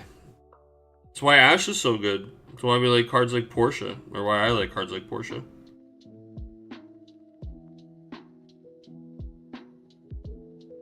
I think Star Sybil is a card that's probably massively underplayed at the moment. I agree with that, and wouldn't be surprised if the Space Share is secretly quite playable. I don't even think it's a secret. I think that man's just... I think he's extremely playable already, and he's just going to get more playable. In fact, they've already even spoiled super playable things for him. But I mean... Dude, I didn't try really hard on it. I didn't spend a lot of time testing it. I just didn't have that. I didn't put that kind of time into the beginning of the set, and then I was more interested in trying this Water Lightning thing before the set changed over at the more recent event. But I did bring a Water Earth version of Dancers I was messing a little bit with to Kansas, and it's funny because I played like less than 10 games with it before I brought it to that event. And that's when you're like, as I'm playing it in the event, I'm like, oh, I'm like learning things I like or don't like about the deck. It's the wrong time to find out that stuff, but I mean, I wasn't so worried about it. But man, he's so good in that deck because all of my backups are, it's literally like Shantoto, Star Sybil, the Space Chair, and the 2 CP Apuru that lets me tap for any color. Oh my god, he's so nice in that Final Fantasy 11 deck with the Lilith being off color and then the rest of the deck being Water, Earth, and you can play all 3 with him. Man, he felt so good. And then all of the backup standard unit dancers are all 11. So the Spachier was actually like a minor on crack. He was like, look at the top 5 cards of your deck, and you can sometimes put 2 backups into your hand, and sometimes if it's later in the game and you don't need the backups or you've drawn and played a lot of your backups, guess what? Crack that Star Sybil, you play him, and he can put 2 forwards into your hand. Sometimes he puts Prish and the Prish that you're going to use to remove from the game into your hand.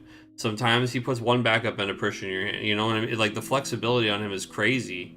He's just like, if minor is good at all. And let me tell you, I am horrible at Reveal X mechanics. Minor is cursed. I play the card because I know it's good and I should play it sometimes when I play Mono Earth, but every time... Dude, I've missed on Minor so many times. The math doesn't matter. I'm unlucky. The Space Chair is nice because even when I want him to be a minor and I want to find the backups, when he misses, I still just get cards. I still get cards. I like him a lot, man. I think he's only going to get better. There's no world where he should be $3. I don't think Curl numbers of Final Fantasy 11 is even a little bit tricky. I'm like, oh my god, I have to cut Final Fantasy 11 characters. There's so many fucking Final Fantasy 11 characters. Oh my god, I've got Mayakov, Lilith, Portia. I've got Prish, because you gotta play 6 copies of her. We're already talking critical mass once all my backups are Final Fantasy 11. We haven't even tried. We're not even stretching. We're not even talking Shadow Lord. We're not even talking... if people want to go into crystal things, they've got Robo Akbel, Camlanot, Eldnarsh. Also, there's the Ice Prish. There's like the Earth Wind Prish direction you can go.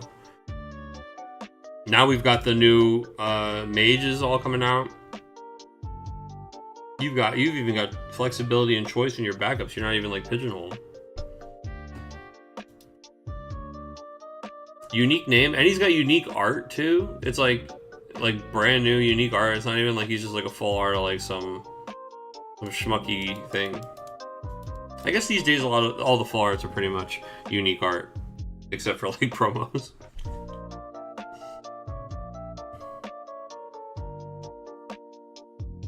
The Bonnie, dude. I think numbers for the Space Chair actually get better than Corilla pretty fast because you have to fill your deck with knights that are not 2 costs. Right? Like, I mean, I guess the 4 costs are playable off of her, right? But it depends on what the deck is. But I found obviously in the Dancer deck, where every single blue one is FF11 forwards and backups included, I was like, oh,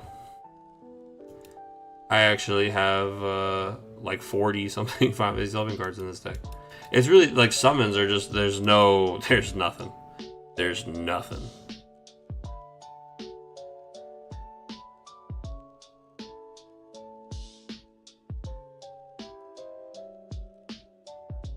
Vorpal Bunny, I will say for somebody who's really bad at reveal mechanics, and I was just talking about how bad my luck is, I'm a Vorpal Bunny sniper, dude.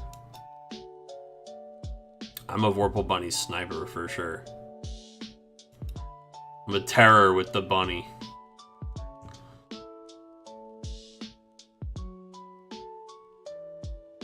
Dude, you know what? Maybe that's what this weekend at the LQ I'm going to. We've got the qual, bro. It's time to just play for fun, right? So it's time to play the Space Chair until we increase his value beyond $3.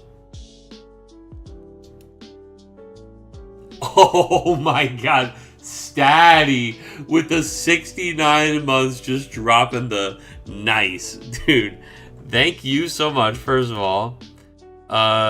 Bless you, dude. That's longer than... Holy god. Every time the old heads sub and do the month streak, I'm like impressed, and then I immediately feel so old. I feel so old. I can't believe that.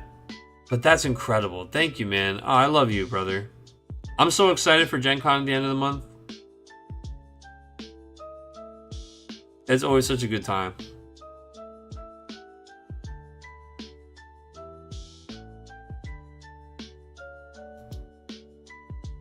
The Foreman, dude. We old. Yeah, brother. We are old. But you know what, man? How lucky are we? How many years of deep and beautiful friendship have we gotten to experience? I was just telling the story to somebody the other day about how the circumstances of me moving down here were so troll because you like randomly invited me down for Memorial Day weekend. Like, oh, if you ever wanted to like come down and hang out with everybody, like you could come down, you could stay over, like we're having everybody over for the thing. And then we found out like that month that we were probably moving down here. Complete coincidence. And I was like, yeah, so actually I'm kind of checking it out. Yeah, it's wild, man. All right, Pinello. The TFT bells in my sleep, dude. Ding, ding, ding. Colin walking around like when they have like a kid, like a chess phenom, and you know they've got like the U shape of tables around them, and they're playing like 30 people at a time, dude. That's him like coaching all the TFT games. Colin, get me LP, Colin. Climb for me, Colin. Take me to the stars, Colin. He's just Bobby Fischer coded for sure. Colin Fisher. Collie Fisher. Oh, man. So we've got dude, these guys. Greg was talking earlier about how much he's enjoyed the matchup and found it fun, and they were having this kind of like crunchy back and forth. And then my man Greg just said, fuck it. And he windmill slams fail Thanos on the table. Muhammad is trying to figure this one out. Now, I mean, don't they just play the bigger Odin? Doesn't he just do this? Oh, there's 2 of them in the discard pile, though. Tell me one of them's RFG. No, this is mostly... This is all limit break. Muhammad goes, where did he show up from? Greg says, he's good, I swear. Greg, dude... Then, I mean, I guess I hope that he sees Muhammad discard the second one of these Odins and then makes a calculated gamble to play this on the table, because my man he just has an answer. He has an answer that costs him 3 CP.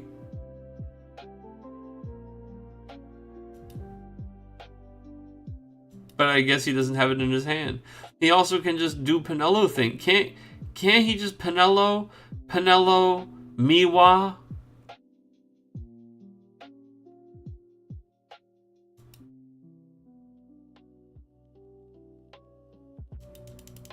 I mean, I know that's like 3, but we can surely find the other one, right? We can get there. He's got 5 cards in his hand.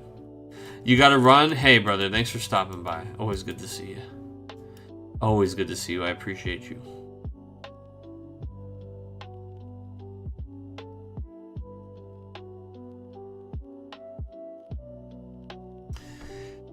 Is that a Dengold? Nope, it's not.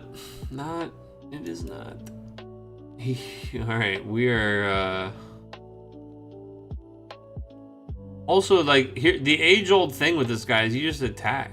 I mean, I guess because we're worried about the crackback, for sure, but...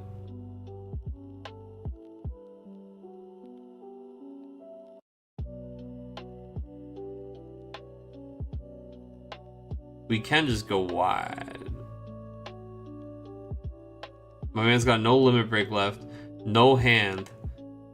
It's very likely he has a very difficult next turn. Vaughn, yeah, incredible. Yeah. That's great. Yeah, Vaughn.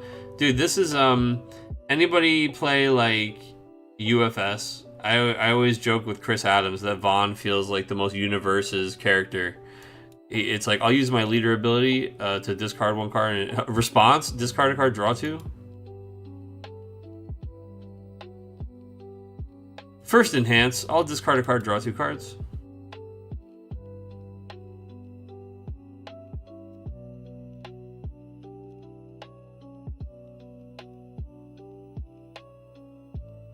That's some violent Ken. Yeah, for sure. There you go. Thank you. That's some UFS gamer. Thank you. That's some violent Ken PS. I like how I said UFS first, and then I had to try to translate to the more modern audience. I was like, Universes, maybe you guys played? But no, thank you. We're old. Yeah, I'll cut, draw 2.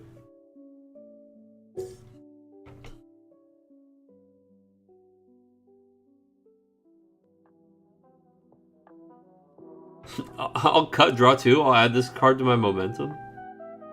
Shipping it 6 high for 12.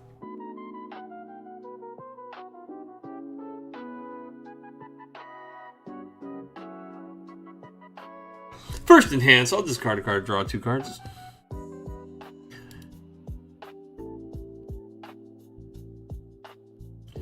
Vaughn Mattingly at bat.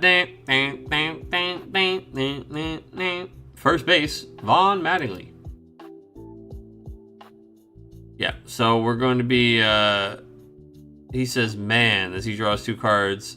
I guess not seeing what he wants off the Vaughn. Dulling Vorpal Bunny, Vaughn, and Pinello. Activating Vorpal Bunny, dulls Fran. Uses the ability of the Pinello. Okay, so he's sacks the Gilgamesh. Alright, well, at least the next Pinello gets some nice high-quality target, but 1 Miwa to damage, and then let's remember, we watched Muhammad put 2 on the bottom of his deck, right? So, way earlier in the game, post this search, I don't know that we've had any other searches. It's just been look at the top 5, right? So I don't think the Miwas are at the very bottom anymore, because I think we had a Pinello since then. But I mean, you can do the math, right? Depending on where he put them in that order on the bottom 5. There's 5 cards below them at least, right? So they're in the next they're in the next 14 cards of his deck somewhere, and it's not the top 9. It is one of the things about putting those cards at the bottom of the deck. You got to activate your flesh and blood neurons and pretend you're a fab gamer for a minute and just start card counting, because MBM does see the top 5 cards of its deck often enough that this is a very real skill that you can develop and increase your game with MBM. There are some searches, right? But there are many games where you will be in the mid game, have not searched your deck in a while, but you will have rearranged the bottom 10 to 20 cards of your deck with things like Pinello and Ash. And it will matter. It will matter. Every Pinello you play, every subsequent Pinello and Ash that you play, makes the order that you put the cards under your deck from the first ones that much more important. It's an interesting way to think about it, right? Like, without searching, unless you play a search, like, the impact of the decision that you make on the first Pinello, on which order you put those cards at the bottom of your deck, it may not matter if you play like Hurdy, but if you don't end up playing that Hurdy, you don't search the deck. Every subsequent Pinello and Ash you play kind of compounds how important that choice was. Because guess what? You're going to be drawn into those 5 cards pretty soon.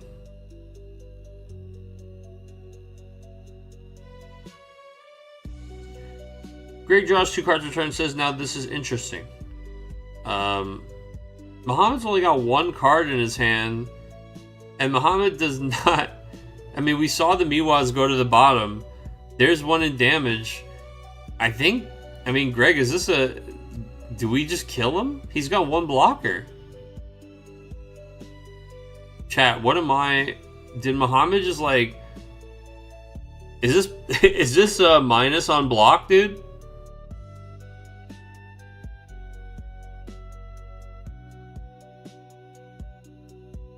Is this minus on block? Greg says this is the line. He's got it all sorted. I mean, I think it's just like a lightning on the Gilgamesh is pretty good. Start there.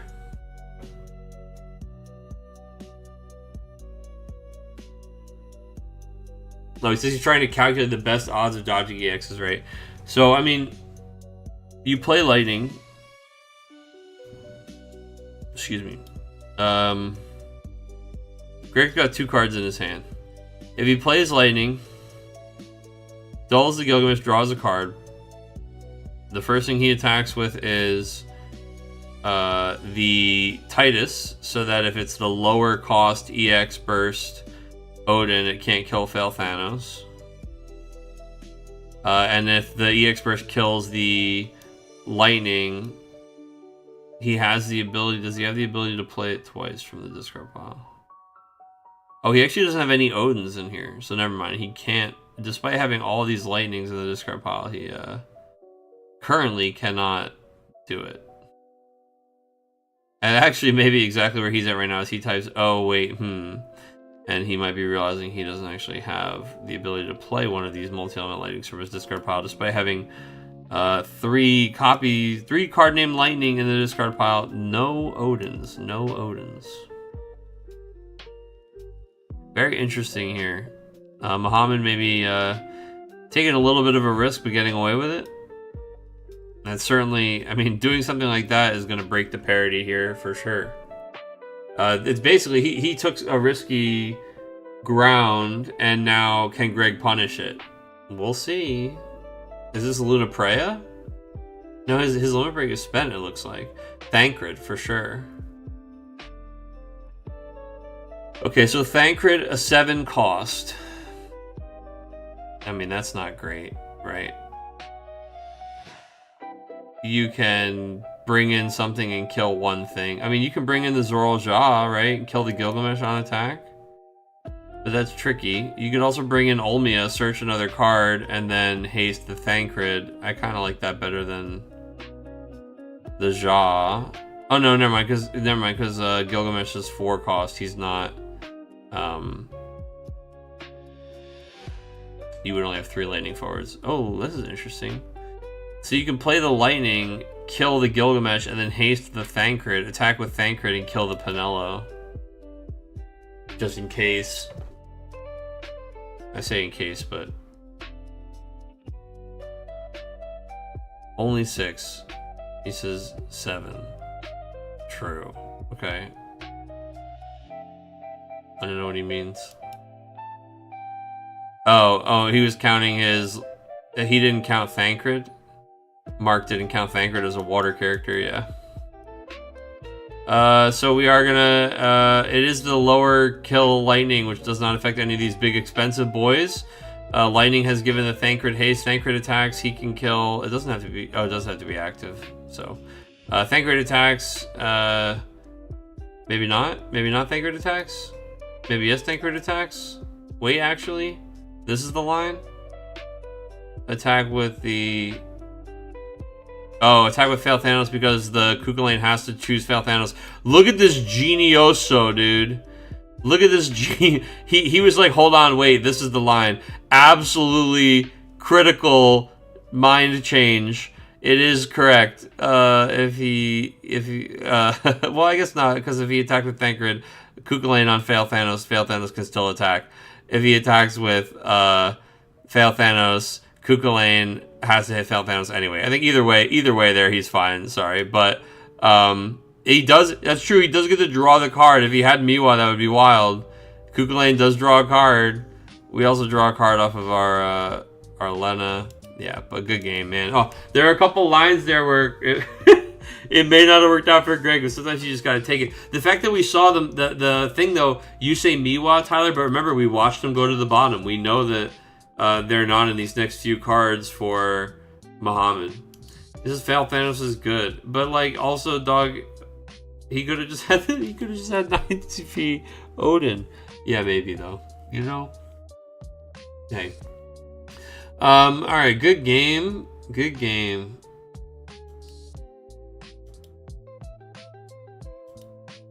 I did see others do it. I would never.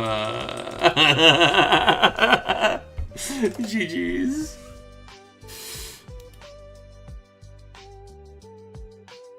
All right, brother. Congratulations to Greg on that one. Is there a tiebreaker coming? Mark was checking out the game, so it makes me feel like there probably is. Let's go look at the results. Let's click this button.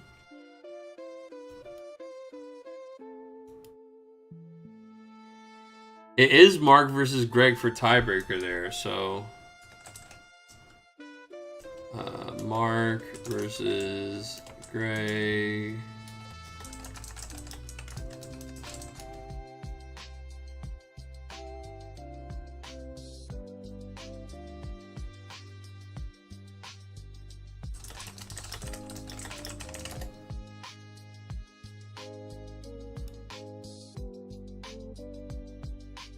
Alright. Tiebreaker between Mark and Greg. We only got to get we saw like a sneak peek of a Mark earlier, but I know that he's done some interesting wind water stuff. Let's see it. It is the exact cast deck, I'm not sure. So let's see what he's up to here this week. If so, it's a hard matchup for the deck that Greg is playing, in my opinion. We'll see how it goes. Let's see.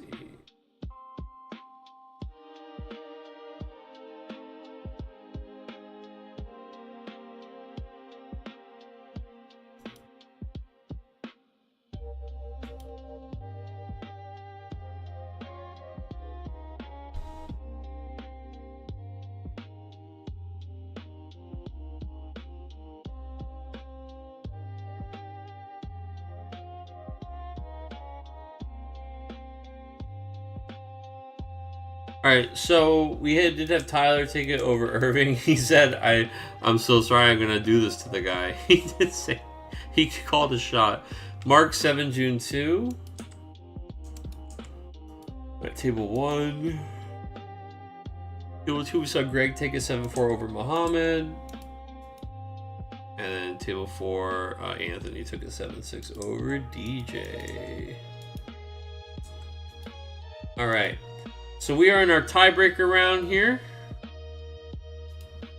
Let's see if it's popped up. It probably has. These guys were hopping to it. It's there. Let's get it live on the screen.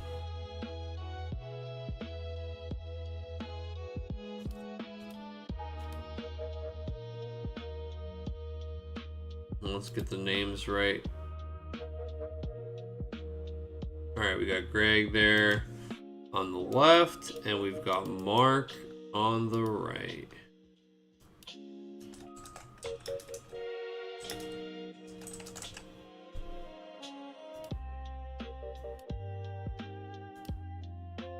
Alright.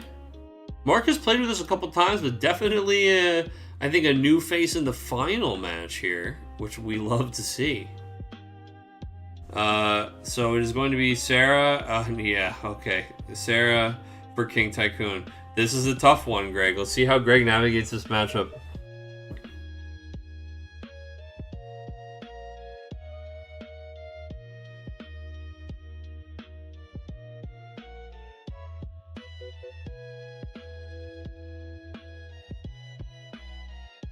Oh yeah, let's do Sorry, Tyler. Let's see that prediction outcome. Oh, you're the only one who bet, and you bet on Muhammad. So basically you just lose all your money. I've lost everything again. You had the balls. God, the delete button is highlighted too, dude. Like, I could just... we could just get Tyler's money back, but no. Sorry, that's not what happened. What happened was you lost.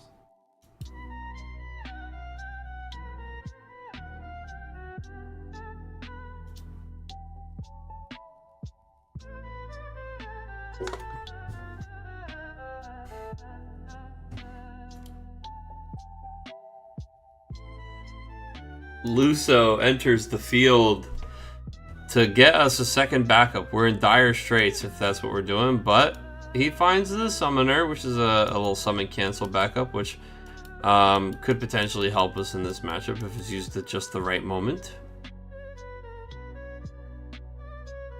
And we do get to choose like any backup, so we're really valuing this summoner here, which I think is interesting, because in a world where our backups were scuffed to the point that we had to play Luso, it makes me want to go get something like an Astro or a Lopre just to see more cards to try to fix my future turns instead of just this one. But the Summoner, if Greg does identify that as like a critical piece against this deck, it's nice to be able to go get that for sure with Luso and develop that next. And then maybe next turn we already have the follow-up backup. We just wanted to make sure we got this guy down. So we'll see how it all plays out.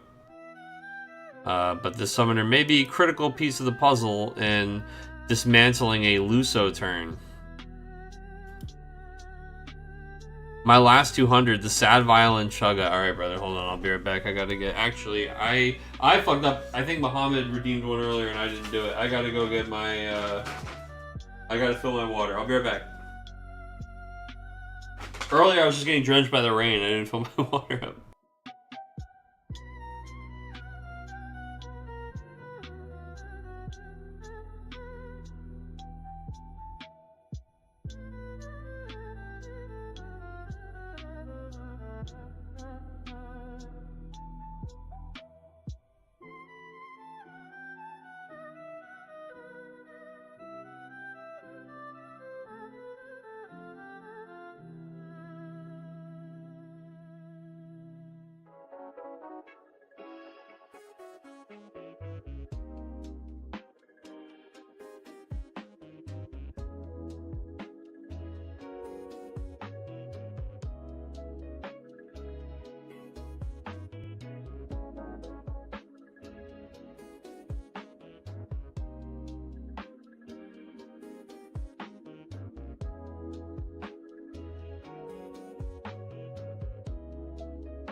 Oh, baby. Oh, are we ready to hydrate with this one? All right. A little sippa, a little slurpa. Thank you, Tyler.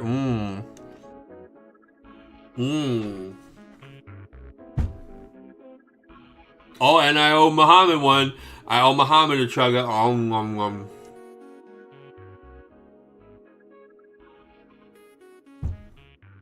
All right, thank you. For a moment, I thought the game completely froze. Well, maybe Mark is sitting here calculating his cast turn. I was just taking a chugga. All right, so we did have the Astro and the Orion. I mean, hey, look, it all worked out for us, right? Meanwhile, on the other side of the table, holy tits, he just vomited his setup onto the board. We are in some danger here, Greg. My man, because you know the song, dude? It looks like he can do whatever he likes. It's time to start swanging. Now, Luso does have that cute little, that second ability. So if we play a standard unit backup, we'll clear the Rosa. We want to force him to have to protect this. He did kind of go a little deep here, and the Rosa doesn't have like a win backup active to protect itself. So we could do something like force a discard here just by doing an Ash or a Zoral Ja. Just a little something, something. I mean, obviously, oh my god, free backup into Ash or Astro or Lopper into Ash would feel so good. We got the Lena, and we're keeping backups active, which is interesting. Lena, Ash, Lena, Zoral Ja.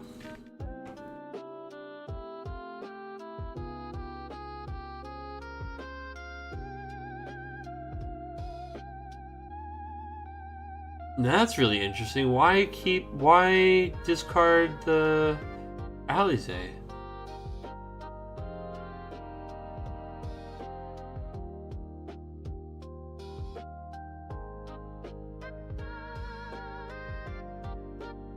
So we're just gonna discard the Protector, and then, oh, we're gonna play Lightning to duller.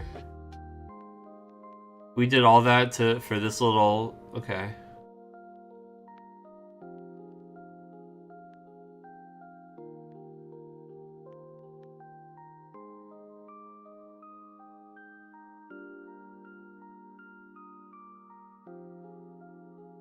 Yeah, I mean, we'll get him to 4. I mean, hey, we're getting angry. We have a summoner. I mean, we're trying to disrupt. We're hoping that the summoner disrupts the whole thing going on over here, right? 2 Marlboro's triggers is not a board wipe by itself.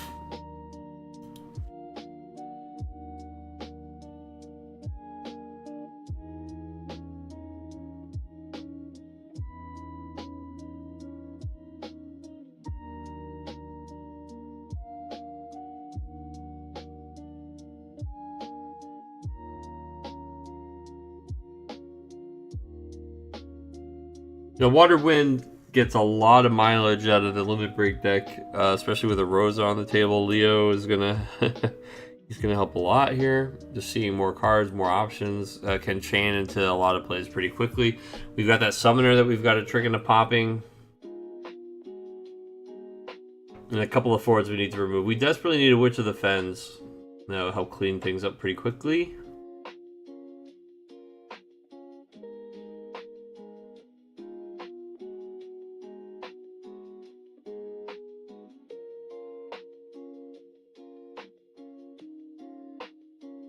And depending on what's in our hand, I almost just tap like 2 wind backups, pitch 2 cards, and play a Lunafreya and start there, you know? Not even to get an EX, like he's got the Luna or the Lena backup. I mean, just to find, like, if you really have nothing to do, we've looked at our Limit Break deck and stopped looking at our Limit Break deck 4 times, so it just makes me think we're like very unsure, or maybe we're just mathing out casts. That's true too, right? There's a lot to be done. There's a lot of lines in this deck. We're gonna Chocobo our Rosa. Interesting. Seeing if he will cancel the first Chocobo.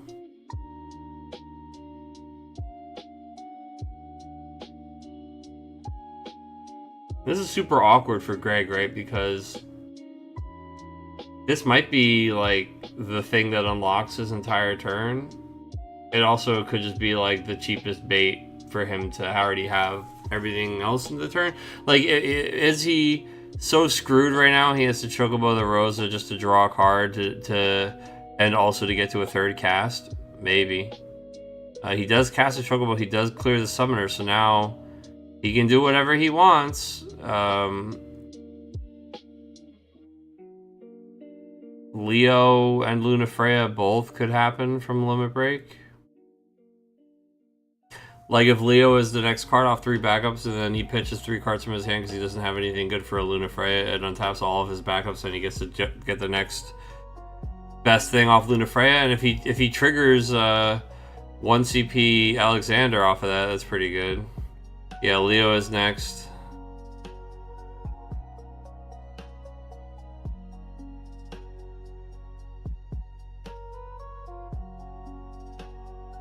That's cast 2. The next cast will trigger Rosa to untap all the backups. Apkalu, draw a card, untap all the backups. Hold priority, cast Asura to get back Lena.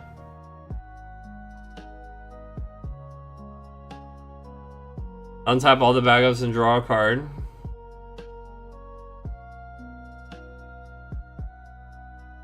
The next is the 5th cast.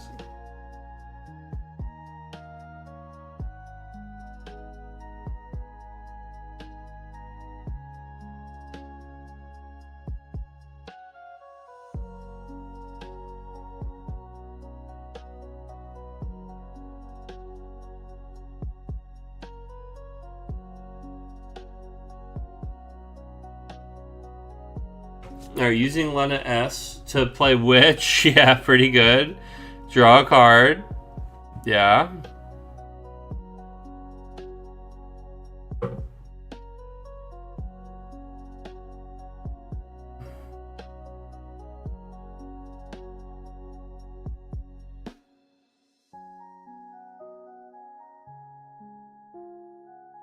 Lulu. Yeah. Get back the Chocobo. Reveal the top card of our deck. It is Alexander. At least we'll get to draw 2 cards when we Alexander whoever back. If we choose to. We maybe don't even have to. I mean, we are sitting... We're chilling right here. I mean, you give Greg the next turn, let him do his thing. Like, if we have the Luso or something in our hand to actually play, we could keep going, but... We swept the Summoner back up, and we went crazy, so... I think we're chilling. I think we can Witch of the Fens any major threat. Oh, why do this on our turn? What is the benefit of doing that on our turn? If we do it on our opponent's turn, we turn off all these guys' abilities. Like Luso can't get big if we play another standard unit enough to clear our guys. I mean, I know that we can react by doing this on their turn anyway, but like it's just free. It's just free. It's free. Also, the best part is maybe we get to kill the Zorljat in prep. And he doesn't just get to play another Zorljat before combat. We could just wait. I mean, I guess if you're worried about something like a Water Charlotte, right? That's not nothing. Stops you from being able to use your action abilities.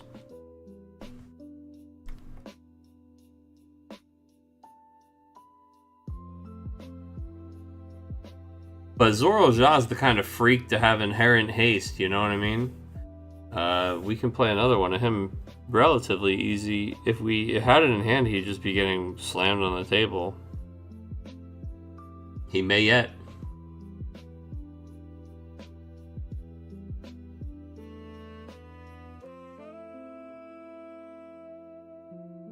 Cloud, tough choice. Choosing between the Witch of the Fens or the Rosa. Rosa, he pitches a wind card from his hand, but you're trying to maybe get the those cards discarded instead of cast, right? Because I think it's Chocobo and Alexander. Or maybe Alexander's on the top of the deck and we know that. Killing the witch. Yep. And we attack. If we attack with the lightning, it's all up to Mark if he wants to. I think he probably wants to draw into the Alexander rather than EX it, right? So, because EX, he gets a card, the opponent gets a card, whereas if he plays Alexander, he's probably going to get 2 cards. It's going to be pretty unfair and contribute to a cast turn. So I think if the lightning attacks, you just chump with the Leo, you preserve the top card of your deck, and then you go to your turn, draw it, and something else, and hopefully have, you know, a couple plays. 6 cards of the limit break, still 2 cards in hand right now, pre any of that we just talked about. I think you'll be okay. Yep, we're gonna chump that with the Leo. Yep. Saw that one coming. Figured that was how we were gonna handle that. We want that 1 CP Alexander because that is, boy, that is a big part of a extending turn with a full cast count. I want to be an extender. I want to be a contender. Did we go all the way through 2 of these? We did. We did. Let's hold on. There we go.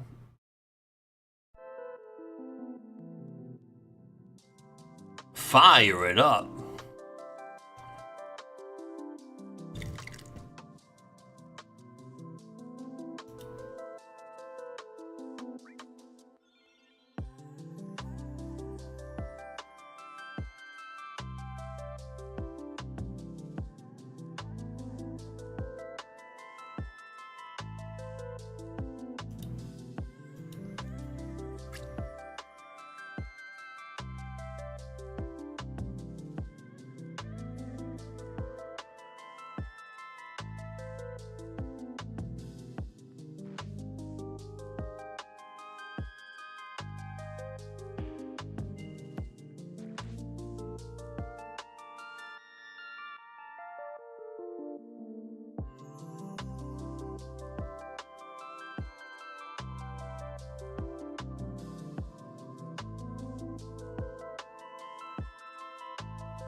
All right.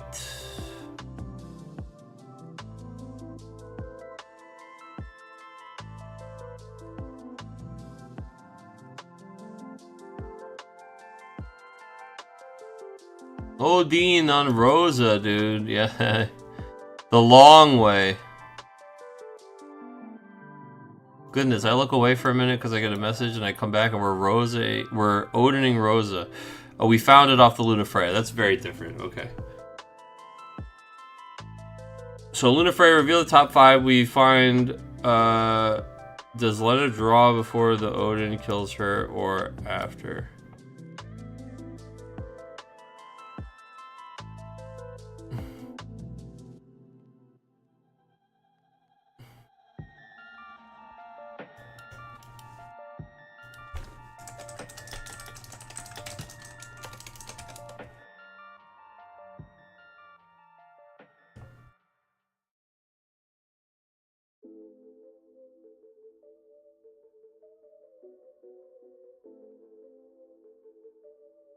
When your opponent uses an EX burst, draw cards. So yeah, after he uses the EX burst effect, then Lena triggers.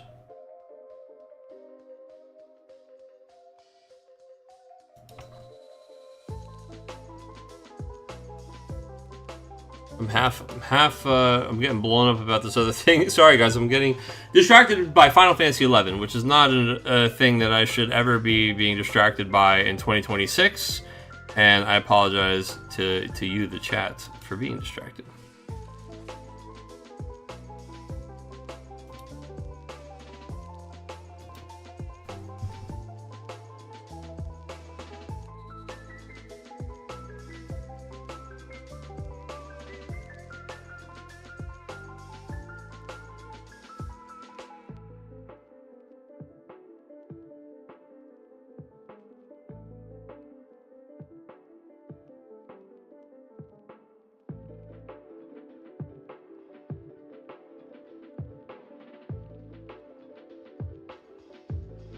Man, dude, they got this Imperial. They got like anybody who ever did the World of Warcraft classic stuff and they know the old Gates of Ahn'Qiraj, man. They've got something like that going on where everybody has to like contribute items and you get like rewards for contributing the items, and we are dumping items to get points right now, and new items dropped while we were doing this, so I'm like, ah.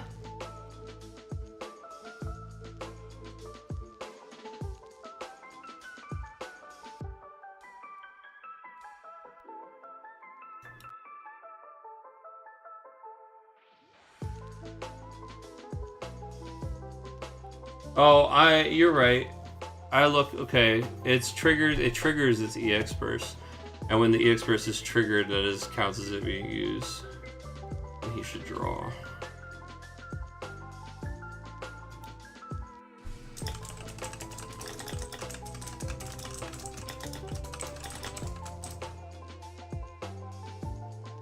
Well, I'll tell you what, you sure don't tell the people in the middle of playing the game after you already made the rule and they move forward with it, but we correct ourselves after, for sure. It's not like he can pay the card. Oh, I guess he would draw and potentially be able to chocobo it. Well, we're just bad gamers. We got distracted by Final Base 11. Because it's the wording on this is when your opponent uses an EX burst. Typically, you can only use an EX burst, instantly. However, because of the wording, it's not even the wording on Luna Freya, I think. Let me see how she's worded. But I think it's the first time that a card could do that, it literally specifically says, like, it is put on the stack. Oh, no, it does say it here, too. The effect is put on the stack. So you may trigger its EX burst effect. So when you do, you're like, I'm triggering its EX burst, and then it goes on the stack as per Luna Freya's instructions. And then you have used that, so that also stacks Lena, and then the turn player's item should stack first, which means the non-turn player's item should resolve.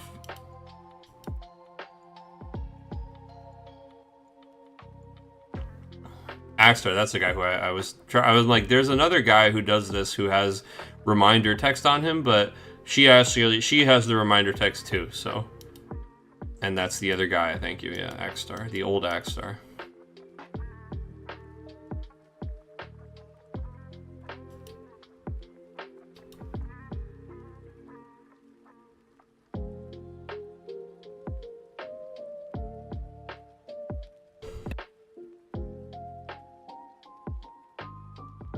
I would like to begin my 12-page apology with how I think you're great. That's what I'm going to say to these guys.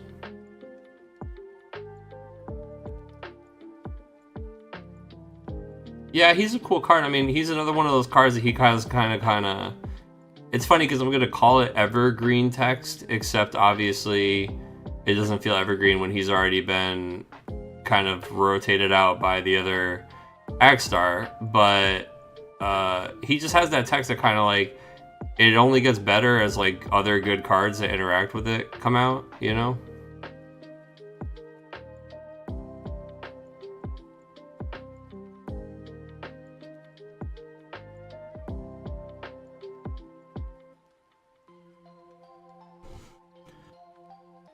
Oh, Morab Kalu, the army is here, dude, and oh no, he's got another Witch of the Fens. Yeah, I mean, this is very difficult to deal with for this deck. It is impossibly difficult in a situation like this. It was already hard, but now it is very, very difficult. Nothing that we can do to get ourselves out of this witch slaughter. I mean, it's like, oh, we have a 7CP Fail Phantom Center deck. Yeah, but then you can just attack and trigger Marlboro the long way, and we're still fine, right?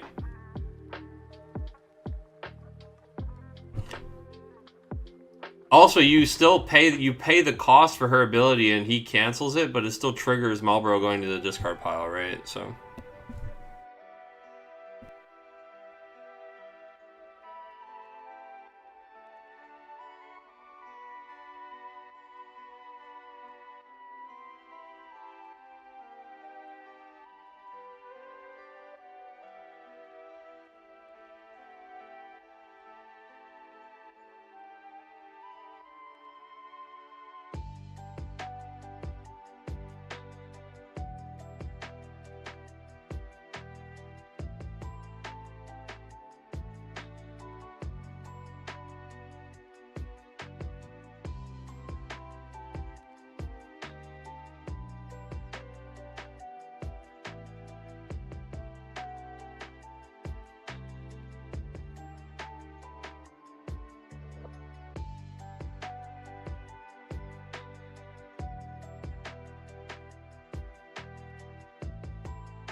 Alright, Greg is drawing 2 cards on top of his deck, and he is hoping for a meteor to strike his opponent so that he can win this game. I think he's cooked. I think our man's in a lot of trouble.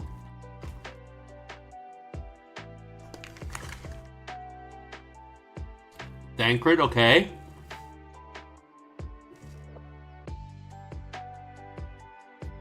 Thancred, Olmia. Thancred, loaded gun. Thancred, disconnect my opponent's internet connection. Thancred into DDoS. Thancred into Alizé. I mean, she adds 2 cards back to hand. Okay. Did we just not have any Ishtolas in this list? I feel like we haven't seen any of them. We've got Graha, which makes me just think there's Scion stuff in here, but maybe no Ishtola.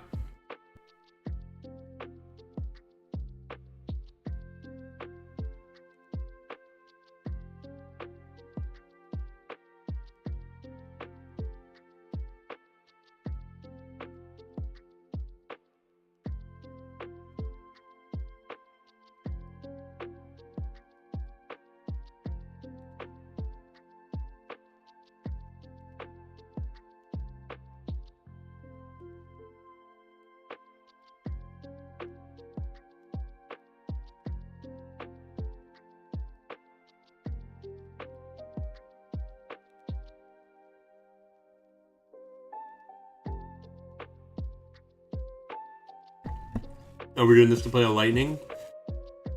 Okay. Alright. Hey, we're extending.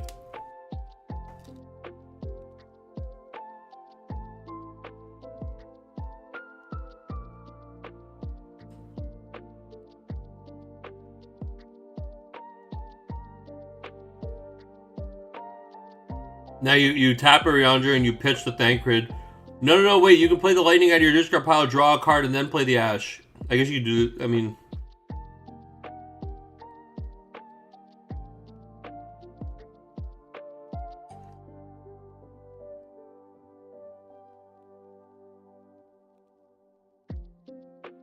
Right, couldn't we have done both?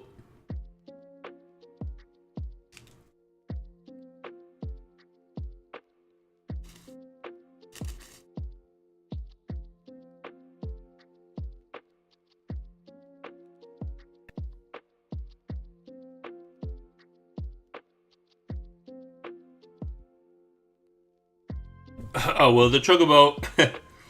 I think we're cooked anyway, man.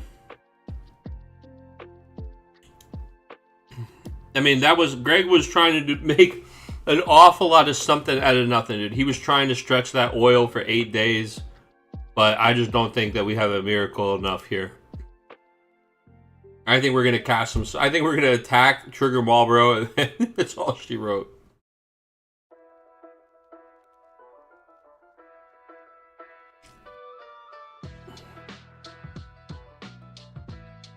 I mean, we don't have any limit break left.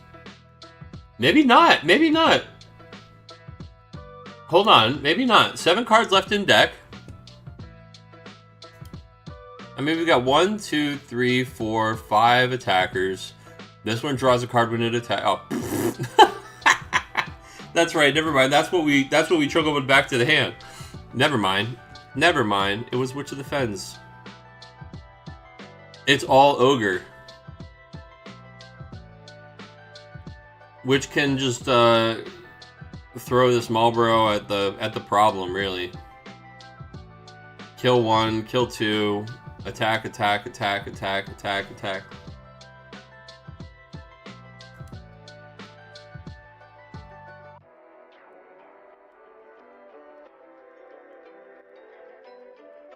No? Thinking about it? Mm-hmm.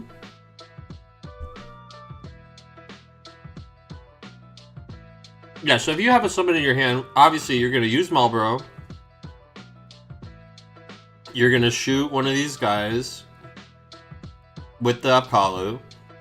Then you're gonna attack. You're gonna animate Echidna and attack with Echidna, and then he has to block that one, or else you use Echidna to kill that third guy, and they don't get to block anybody.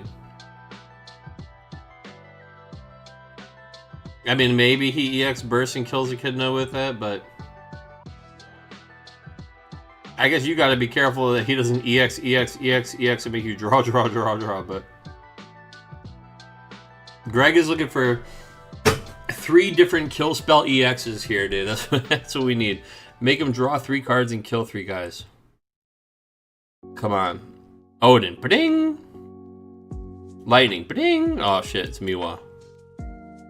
Alright, here we go. Odin. Ba-ding!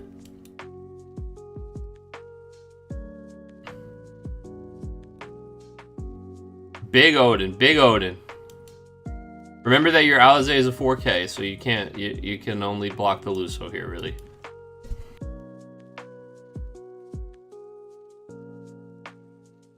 That's an Omia. That's not a big Odin.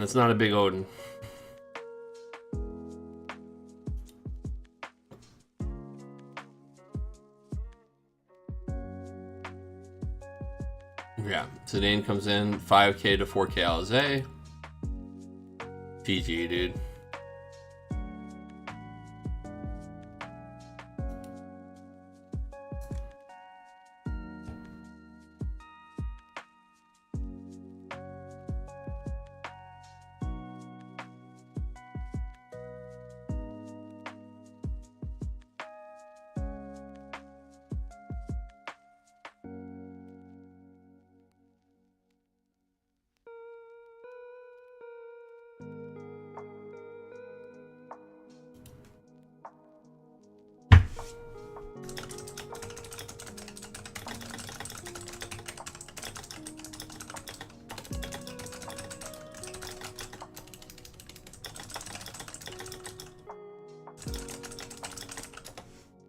Alright, they're good.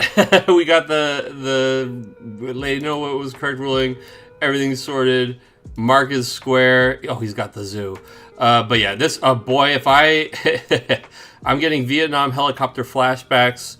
This was the matchup that knocked me out of the Materia Cup.